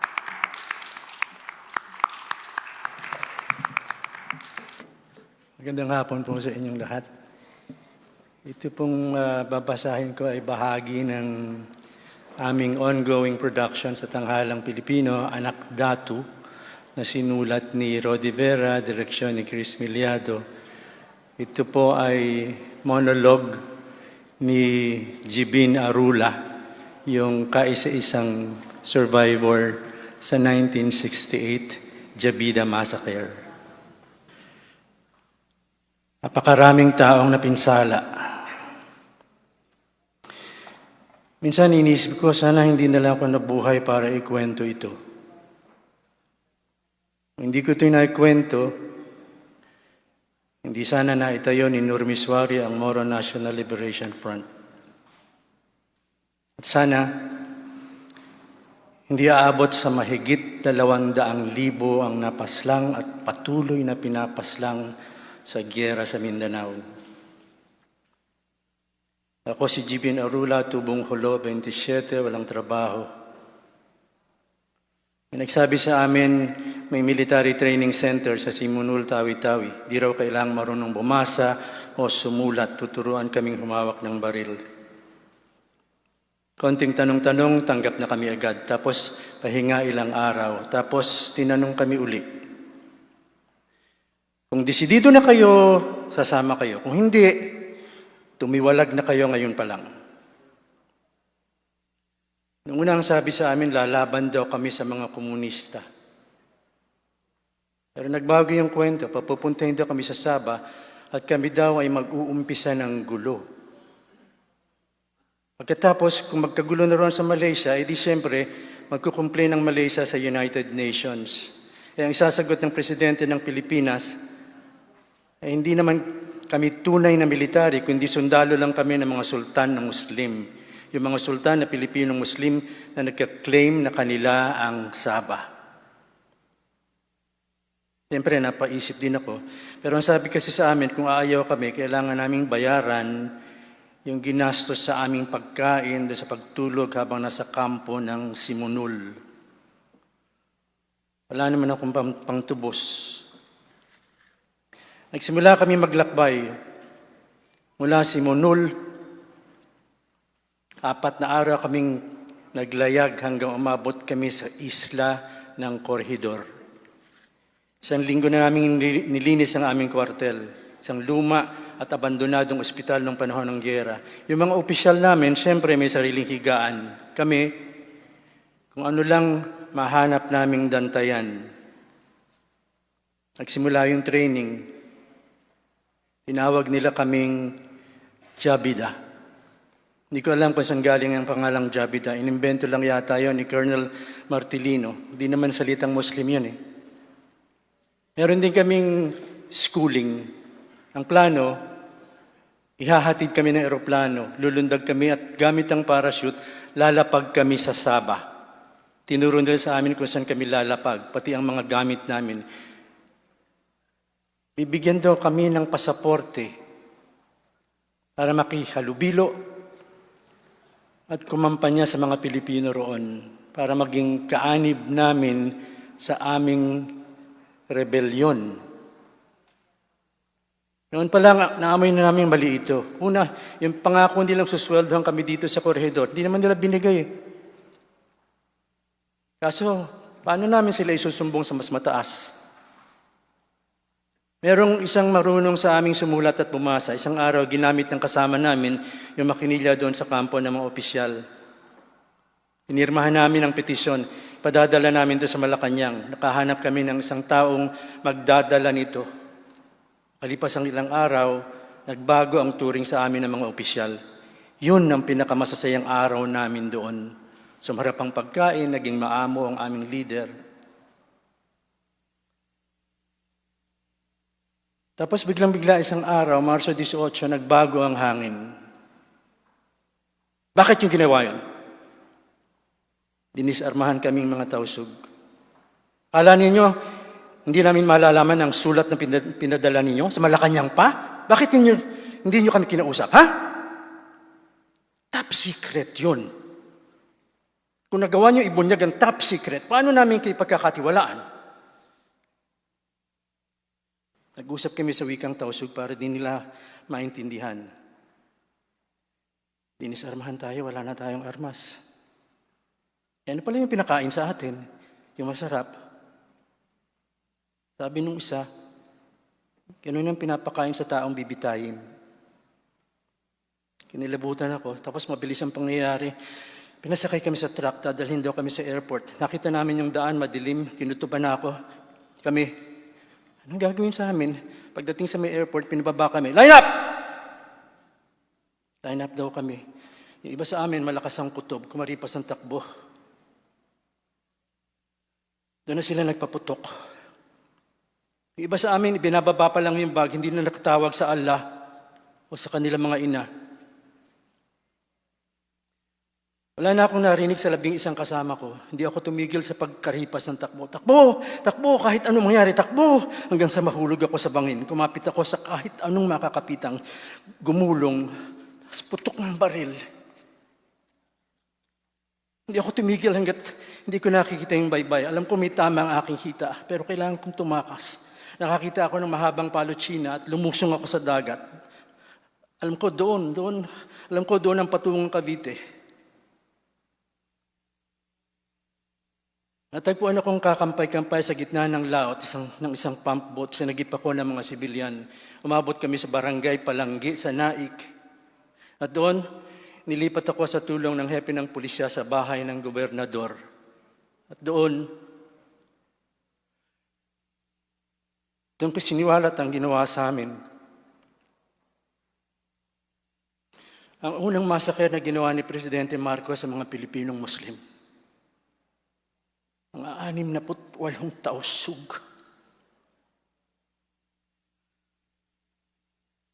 Pumutok ang balita, nagalit ang mga Muslim. Simula ang mas malalaking digmaan sa Mindanao. Tinago ako at inalagaan ng gobernador ng Cavite, si Delfin Montano. Nang pumutok ang isyu ng massacre ng Jabida, naging malaking balita ito na pinaimbestigahan sa Senado. Gusto akong dukutin ng militar. Nag-alok ng 2 milyong piso ang presidente para ako ihatid ni Montano sa Malacanang. Noong araw din yon, binisita ako ni Nur Miswari. Gusto niyang sumama ako sa kanila. Pero noong mga panahon yon, gusto ko lang mabuhay ng payapa, malayo sa militar, malayo sa gyera. Ayoko na, sir. Simple lang, gusto kong buhay. Makapiling aking asawa, hindi makilala, maging karaniwang tao, walang kapangyarihan, walang baril. Doon ko naisip, mahirap lumaban katulad ng ginawa ni Nur Miswari. Napakahirap din palang mabuhay ng karaniwan.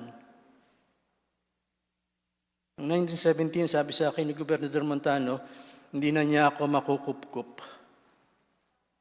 Nagtalo siya sa eleksyon, nawala na siya ng kapangyarihan. Kaya napilitan naman akong tumakas muli at mabuhay sa Visayas nang walang nakakakilala dahil alam ko, inuusig pa rin ako ng mga sundalo.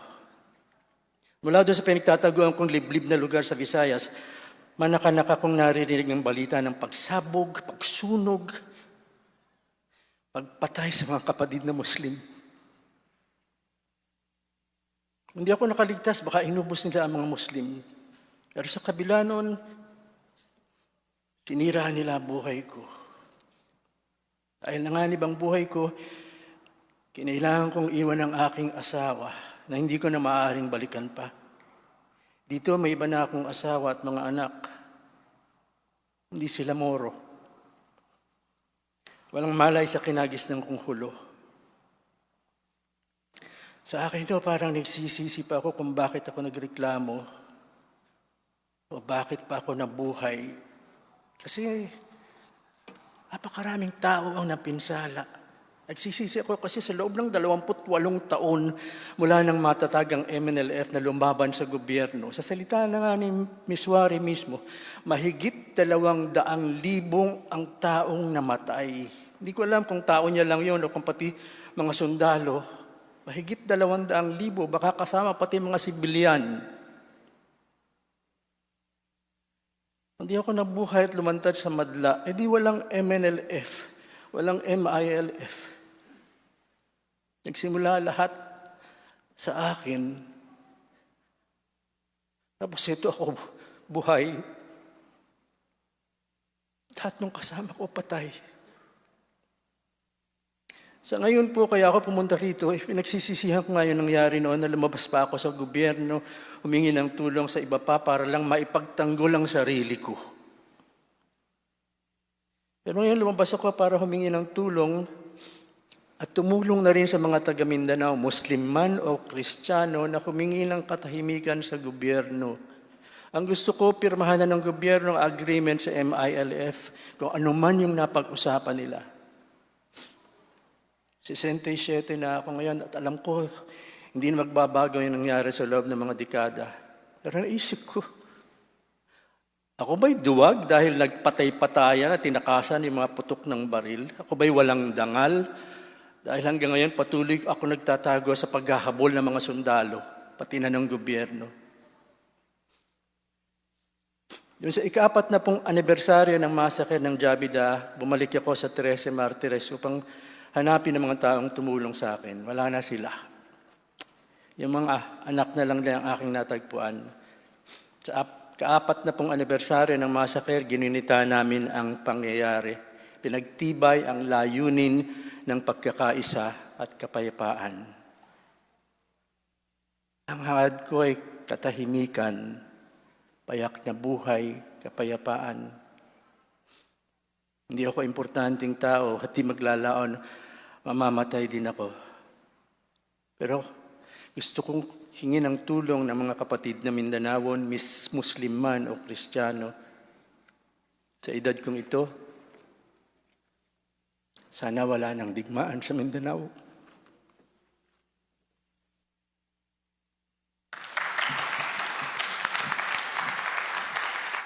Wow, how's that for our first live performance, right, Sir Glenn? Yeah, so thank you very much, Tata Nanding. Tagos sa puso, no?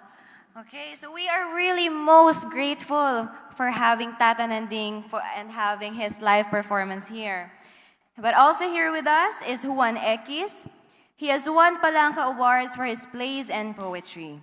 He was a fellow in the 58th University of the Philippines National Writers Workshop and is an active member of Linangan sa Imahen, Retorika at Anyo and Writers Block. He is currently finishing his PhD in Creative Writing in Filipino at UP Diliman. Magandang hapon po sa inyong lahat. Ang dalawang tulang babasahin ko ngayong hapon ay produkto ng mga online writing parties. Nitong kasagsagan ng pandemya, may sinimulan kaming writing workshop ni Mikael Ko na isa sa mga editors ng Luna na naging online poetry writing party. Yung iba sa kanila, sa mga kasama namin sa Wi-Fi, yung tawag namin sa grupo namin, ay nandito ngayong gabi. So yung dalawang tulang babasahin ko ay produkto ng writing party na yon. At gusto ko ding ibahagi na dahil sa writing party na yon, sumusulat po kasi ako sa Filipino. Tumutula ako sa Filipino. Sa unang pagkakataon, natuto akong tumula sa Ingles dahil sa grupong yon. So babasahin ko ang isa sa mga unang tulang na isulat ko sa Ingles. Una po ay ang tula ko sa Filipino, Konsekrasyon. Sinundan ako ng mukha mo sa mga dahon ng asakusa, sa likod ng aking mga talukap. Kapag ganitong sasapit ang taglamig, tinatawag ng pisngi mo ang palad kong lagi kang gustong sampalin. Nagpapaangkin, sapagkat walang ibang tahanan ang aking kamay, kundi ang landas na tinatahak ng luha. Langis na ipinahid ng taglagas ang kogarashi sa noo ng aking pangungulila. Pinagmamasdan ang marahang pagkalagas ng mga dahon, mga haykong naghihintay na mahulog sa satori ng sahig. Pinalalakas ka raw ng hindi sa'yo makapapatay, kaya't walang kamatayang hatid ang ginaw. Pinatatatag ng lamig ang mga naligaw na pag-ibig. Salamat po.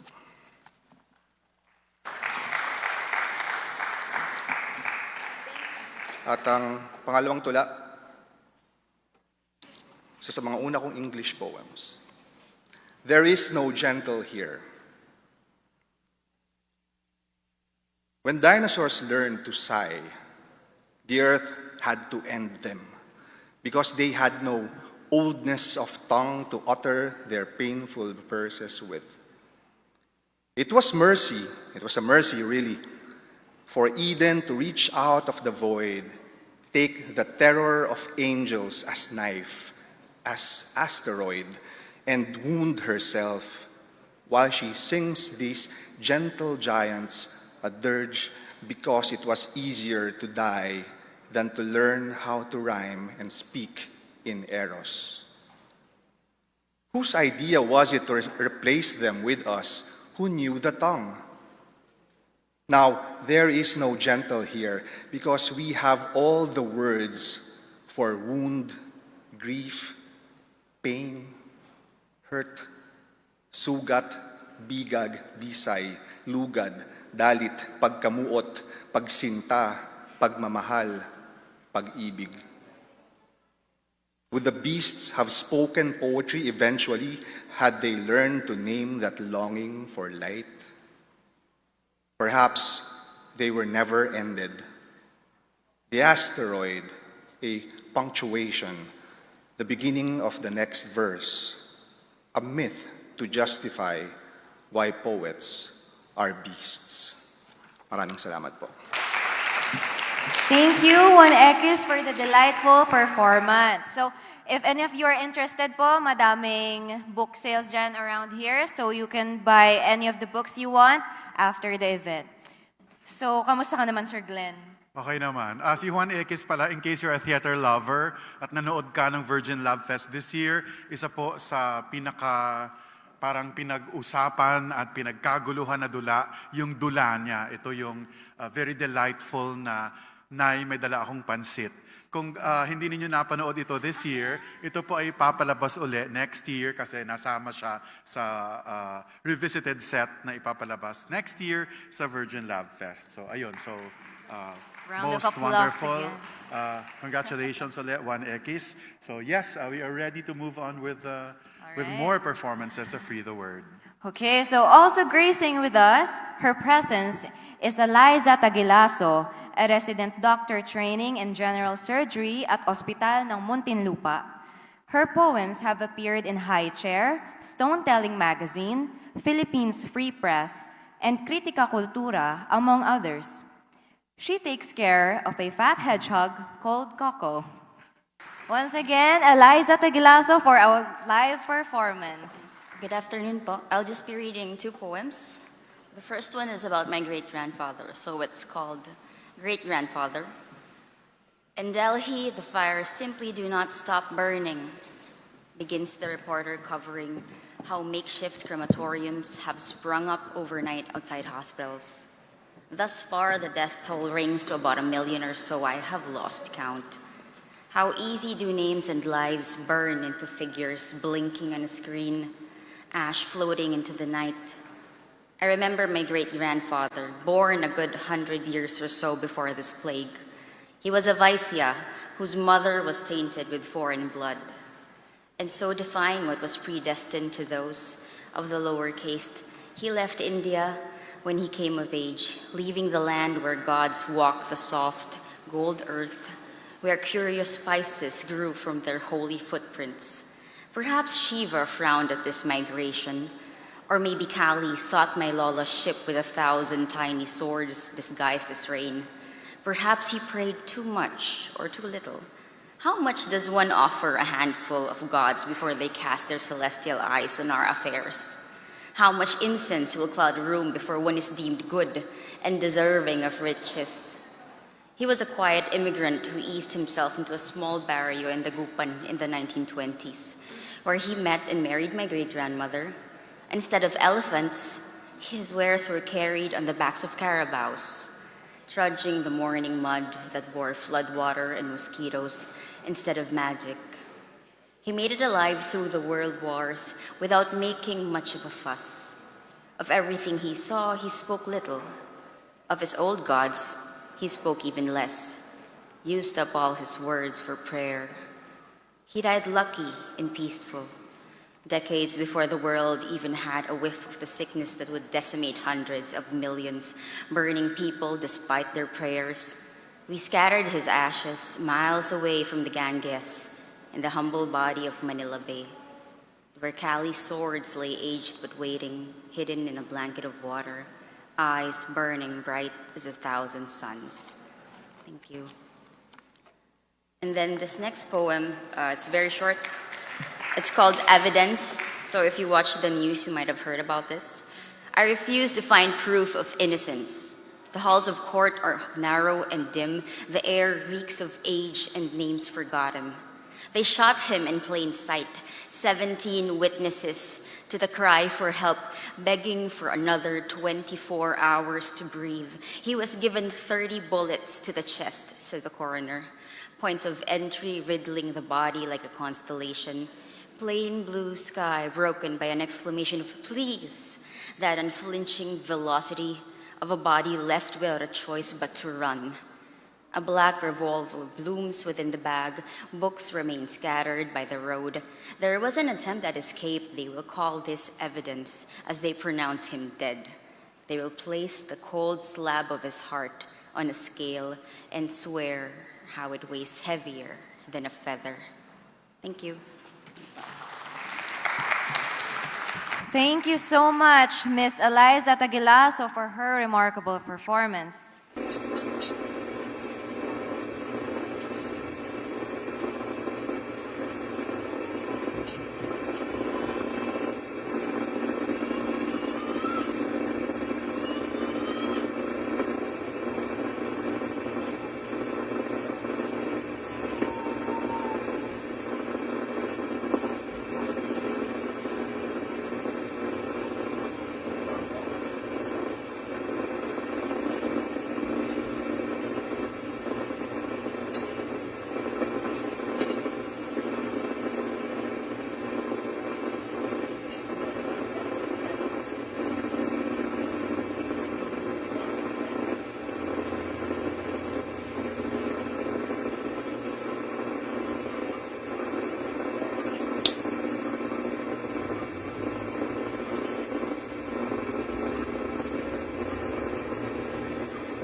Another artist from South Asia, so nakukuha nyo na lahat ng international artists, yung medyo mahirap i-pronounce ang mga pangalan, binigay sa akin.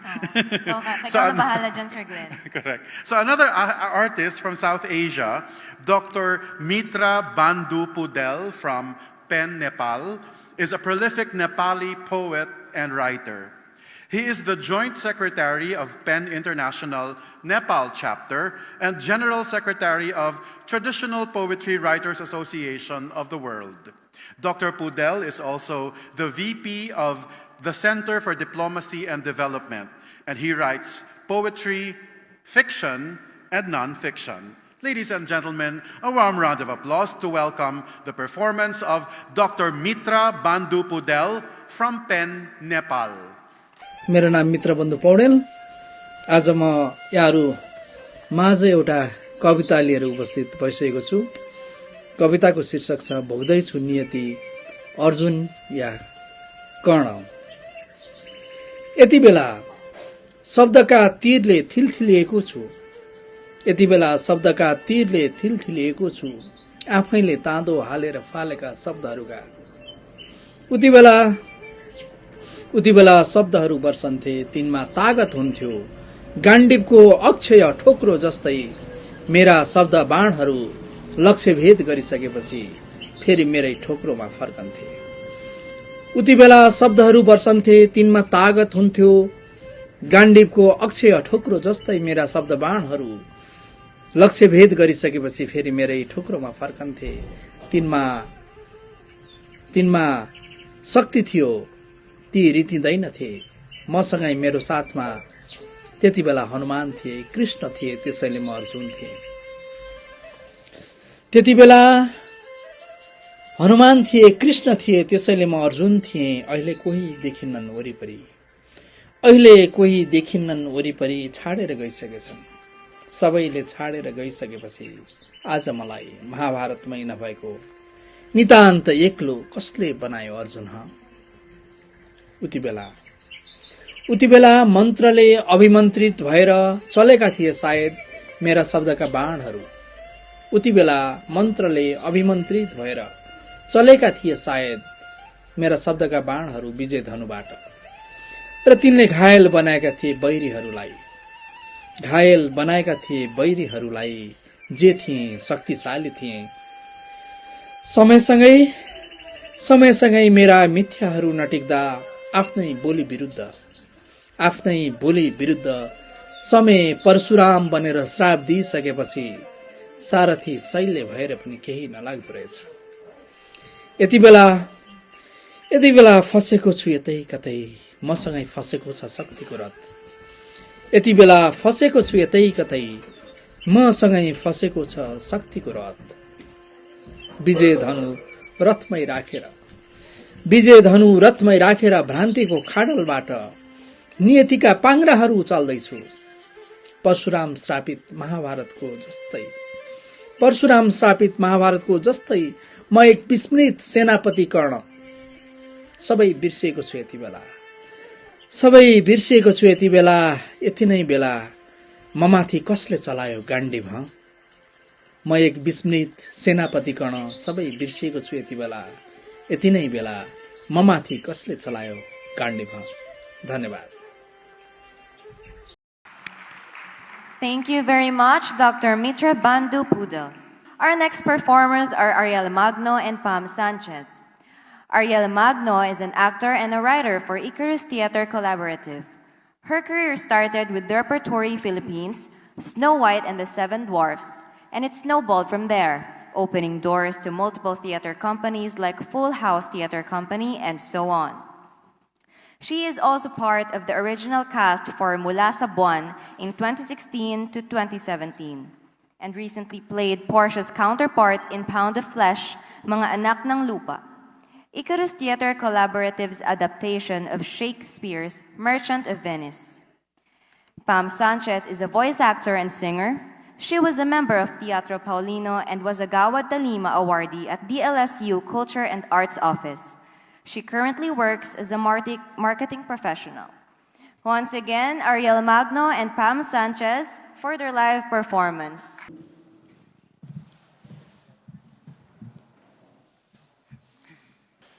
Memory Exercises for My Mother by Sui Garcia Valencia. 1. A week into isolation. You have to stay in your room, Mama. You have COVID. I remind my mother during a lunchtime video call. I am calling from the room next to hers. I study her through the image on my cell phone's camera. Has she grown thinner, or is it just the choppy signal telling me so? Her voice coming like static through my earphones. I imagine it floating into my room through the open window. We try to let the air in during our dreary afternoons. "Ha?" she says in disbelief. "No, I'll come into your room now." Her smile almost turns into a laugh. No, Mama, don't.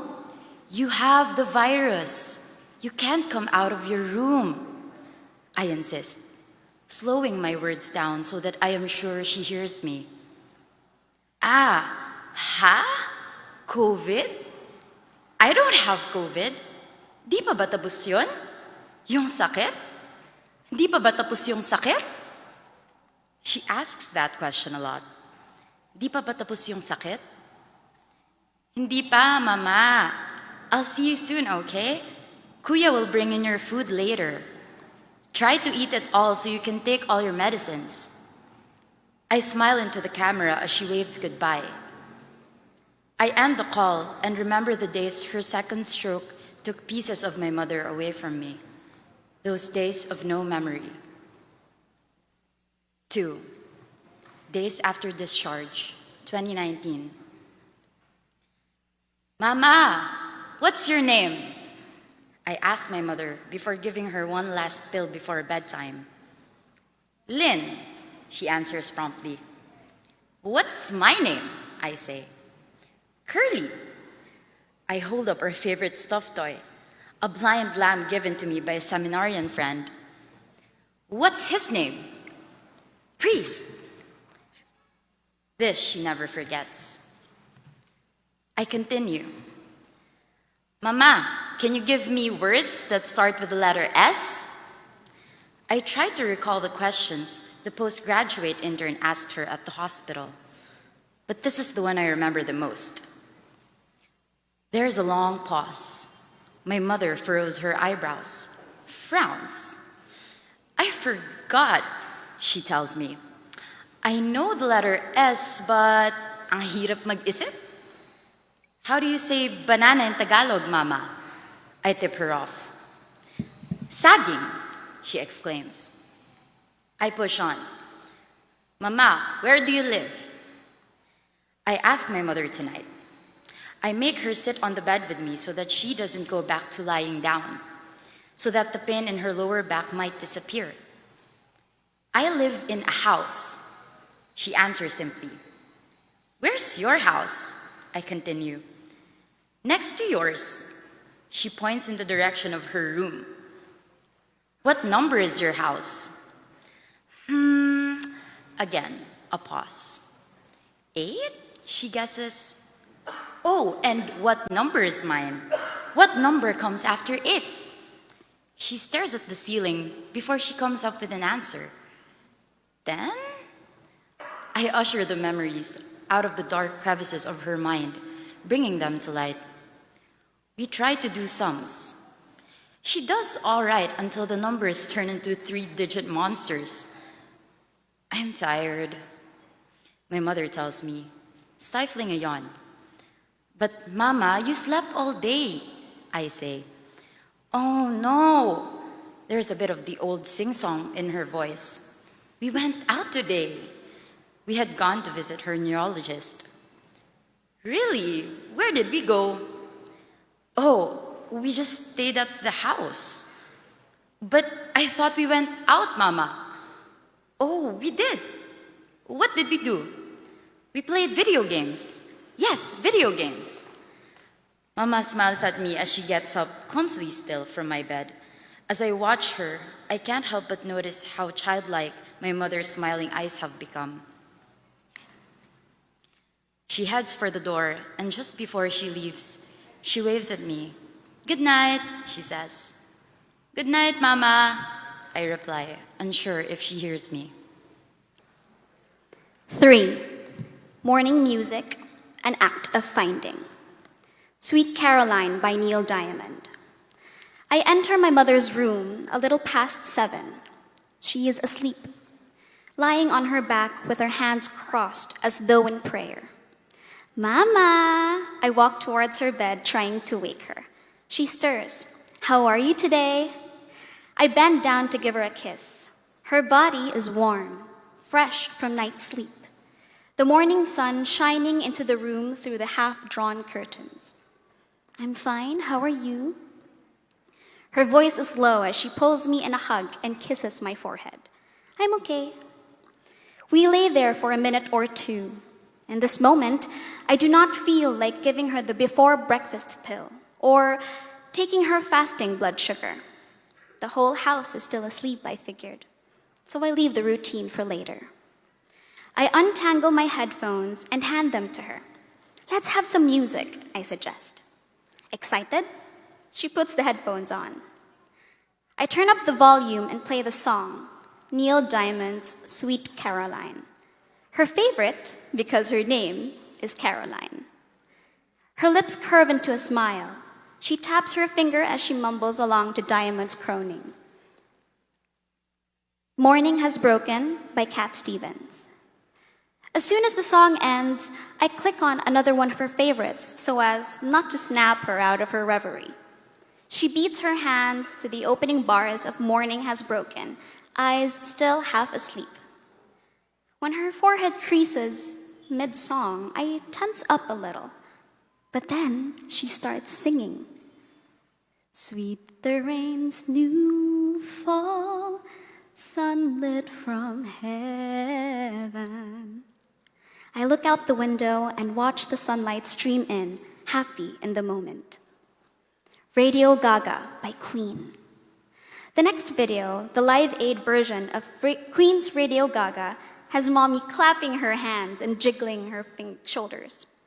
"Who sang the song, Mama?" I ask her. "What's the title?" She lifts one earpiece and says, "Huh?" I repeat the question.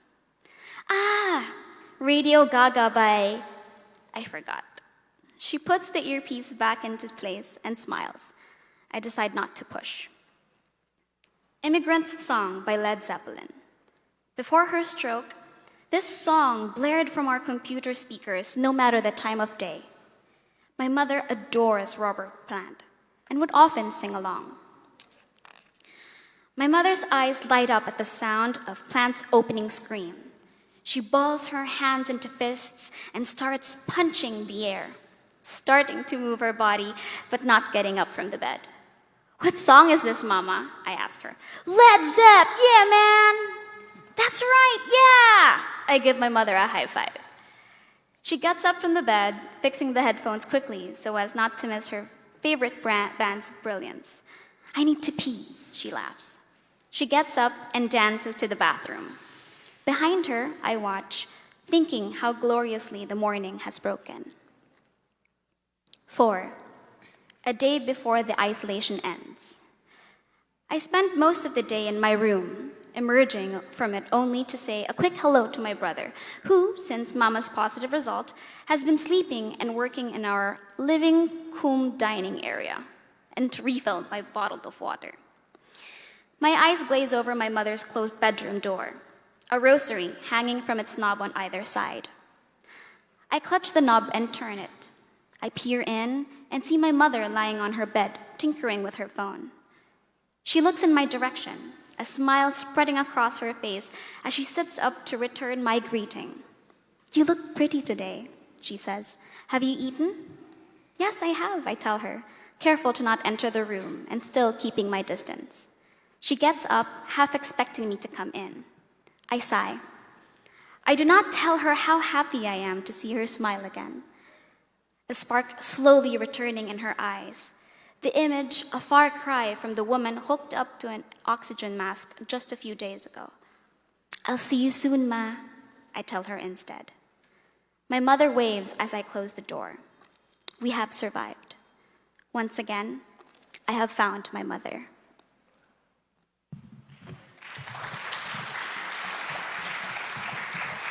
Thank you for your amazing performance, Pam and Ariel. What a way to end our series of live performance. And everyone, that concludes our Free the Word for today's Philippine Pen Congress. Thank you very much for the delegates and our writers who lent their words and voices to the celebration of literature. Once again, I am Patricia Ann Holgado, your co-MC for Free the Word. So again, thank you very much, Patricia. And I would like to take this opportunity, syempre, to thank all of you for being here.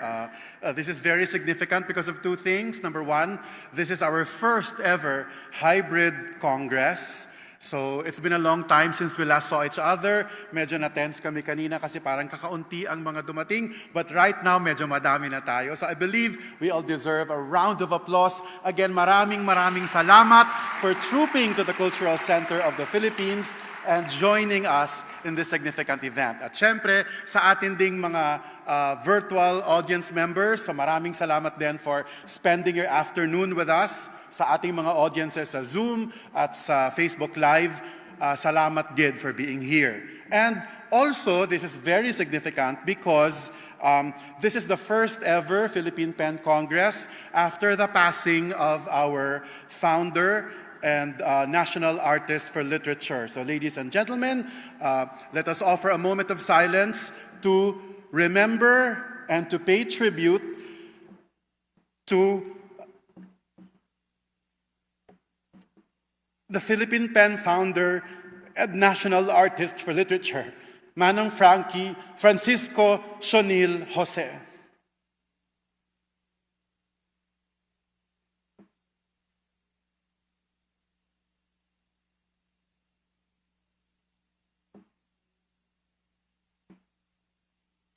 So thank you very much. I'm sure he is very happy for this event. I'm sure he's very proud of all of us for being here, and the celebration continues. At this point, ladies and gentlemen, we will proceed to the next part of the program.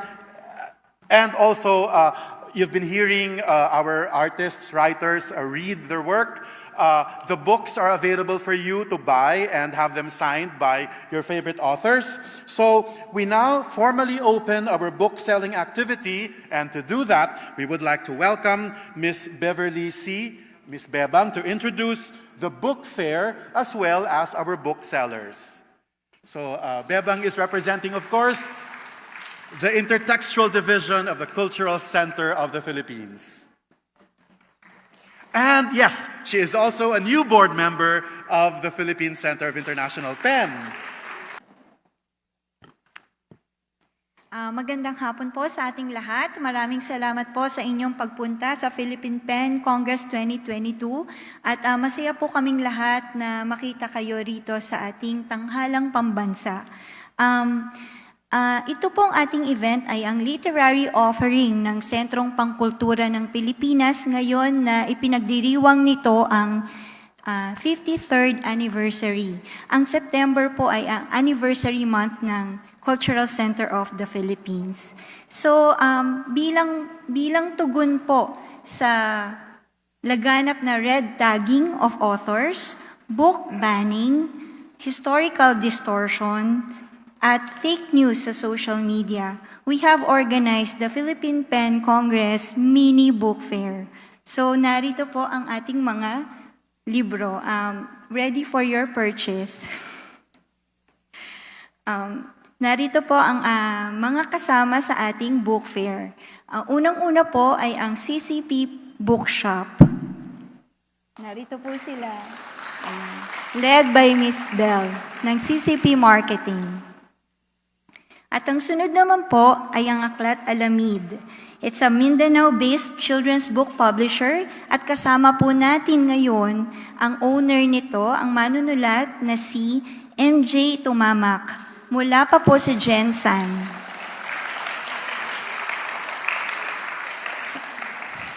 Kasama rin po natin, sana po ay bilhin ninyo ang kanyang libro, ang BVV8 Media Productions ni Sir Boy Villasanta.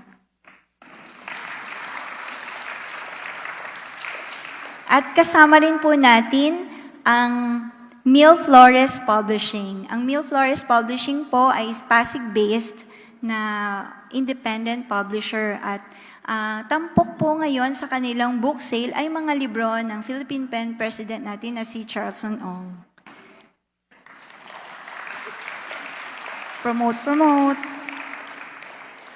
And of course, ang isa sa mga pinakaabangan natin ng mga libro ay ang mula po sa Ricky Lee Productions. Of course, featuring the books of national artist for film, Mr. Ricky Lee. Nandun po sila.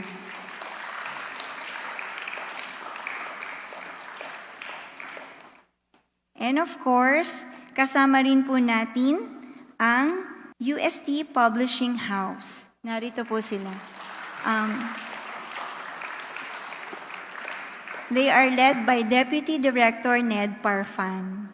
At kasama po sa kanilang mga dala ngayon ay mga libro na isinulat ng walang iba kundi ang National Artist for Literature, Dr. Hemino Abad. So please purchase these books and have them signed by Sir Jimmy Abad himself. At ang pinakauli po nating kasama na independent publisher from Makati.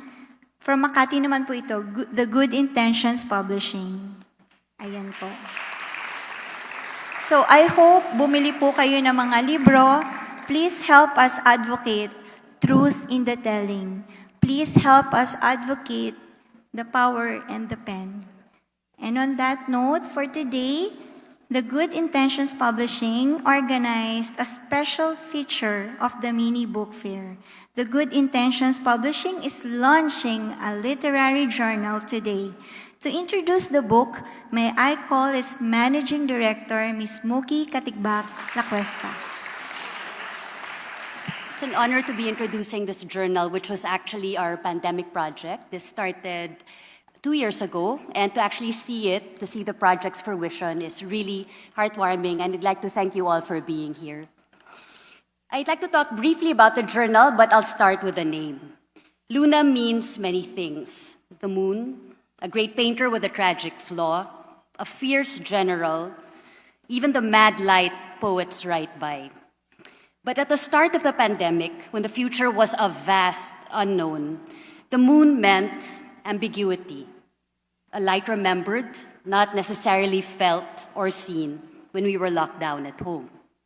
It was this kind of ambiguity that we wanted to bring to light with this journal, the everyday uncertainty, and the forging ahead as we remembered our own casualties to the pandemic. Finding comfort, nevertheless, in the knowledge that our experiences were shared and that we weren't alone. On behalf of Good Intentions, I would like to thank the CCP, the Philippine Pen, our editors Michael De Laraco, Enrique Villasis, Och Gonzalez, Miro Capili, and Angelo Lacuesta. I would also like to thank the team behind this journal, Trish Shishikura, Effie Kalingao, Marcos Acerit, and Nini Unyate. I would also especially like to thank our writers. It's a long list, please bear with me. But I'd like to extend my heartfelt thanks to them. Maren Aranya Adan, Carlos Afable, Vince Akowili. Are they here? Vince is here. I'd like to give them a big hand.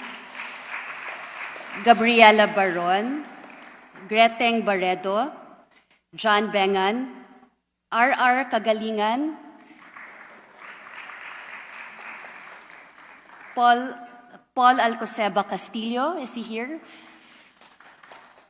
Ina Reyes de Vera, my idol Juan Equis, Paul Jerome Flor, Ralph Fonte, Noemi Guerrero Bisco, Henry Josa Jimenez, Charmaine Lazar, Abe Lareñas, Joshua Mari Lumbera, Erwin M. Malyari, Giancarlo Noblesa, Mirik Paala, Adrian Medina Pregonier, Noel Harold C. Reyes, Trish Shishikura, Chuck D. Smith, Tala Tanige, Alisa May Timbol Tagilaso, MJ Kagumbay Tumamak, and Sui Garcia Valencia. Please, let's give them a big hand.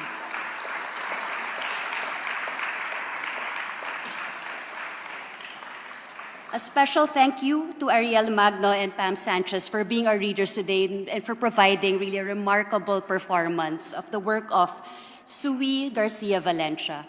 Our book, Luna, is available there at that booth.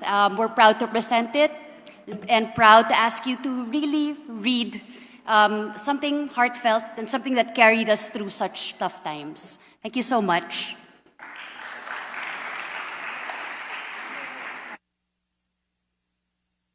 I feel very safe.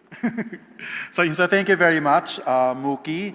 And again, we'd like to call on stage the editors, artists, and writers of the Luna Literary Journal. So, nabasa na ni Muki, but I guess, okay din, nabasahin kong muli. So if you are here, please be on stage. So I am referring to Micael de Lara Co, Enrique Villasis, Miro Capili, Och Gonzalez, Muki, of course, and Good Intentions Books, thank you. Sarge Lacuesta, Trish Shishikura, Effie Kalingao, Marcos Acerit, who is here, and Nini Onyate. And also the writers, I shall read the list again. They are Noemi Guerrero Bisco, Gian Carlo Noblesa, R.R. Kagalingan, Paul Alcoseba Castillo, Ralph Fonte, Joshua Marie B. Lombera, Myrick Paala, Adrian Medina Pregonir, Crystal Tanige, MJ Kagumbay Tumamak, Christian Valles, Carlos Afable, Vince Agkawili, Paul Jerome Flor, some of these are my students also, Henry Josa Jimenez, Alyssa May Timbol Tagilaso, Maren Aranya Adan, Gabriela Baron, Charmaine Lazar, Abe Liarenas, Erwin M. Malyari, Noel Herald C. Reyes, Greteng Baredo, Ina Reyes de Vera, John Bengan, Chuck D. Smith, and Sui Garcia Valencia. So again, a warm round of applause for the writers, editors, and artists of the Luna Literary Journal. So and now, ladies and gentlemen, may I call onto the stage Ms. Alicia Franco to represent the CCP Library and Archives Division, to whom the publisher will be giving the first copies of the book to the National Library of the Philippines and the Cultural Center of the Philippines. May I also therefore call on Ms. Melody Madrid of the Chief Collection Development Division of the National Library of the Philippines.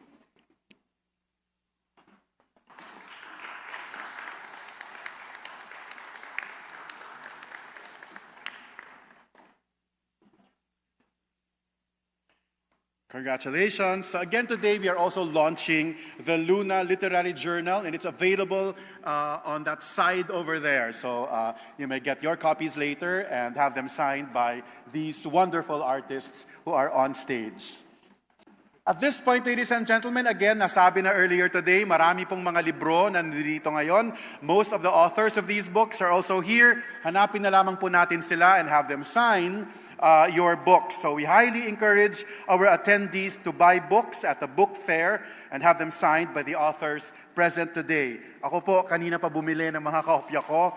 The registration table will be the book signing table at the end of the program. And after your cocktails, meron po tayong cocktails over there. We are once again inviting everyone to explore the art exhibits at the third floor and at the Little Theater Lobby. So again, I am Glenn Sevilla-Mas, a board member again of the Philippine Pen and today's Master of Ceremonies. So good evening. Gabi na ba? O magandang hapon, magandang gabi sa ating lahat. Maraming salamat po for being here. And let's all enjoy cocktails and let's celebrate the written word by buying books. So sa ating virtual audiences, maraming salamat din po. So maraming salamat sa mga dumalo sa event na ito via Zoom and Facebook Live. So again, duro-duro gid nga salamat, Kruhay.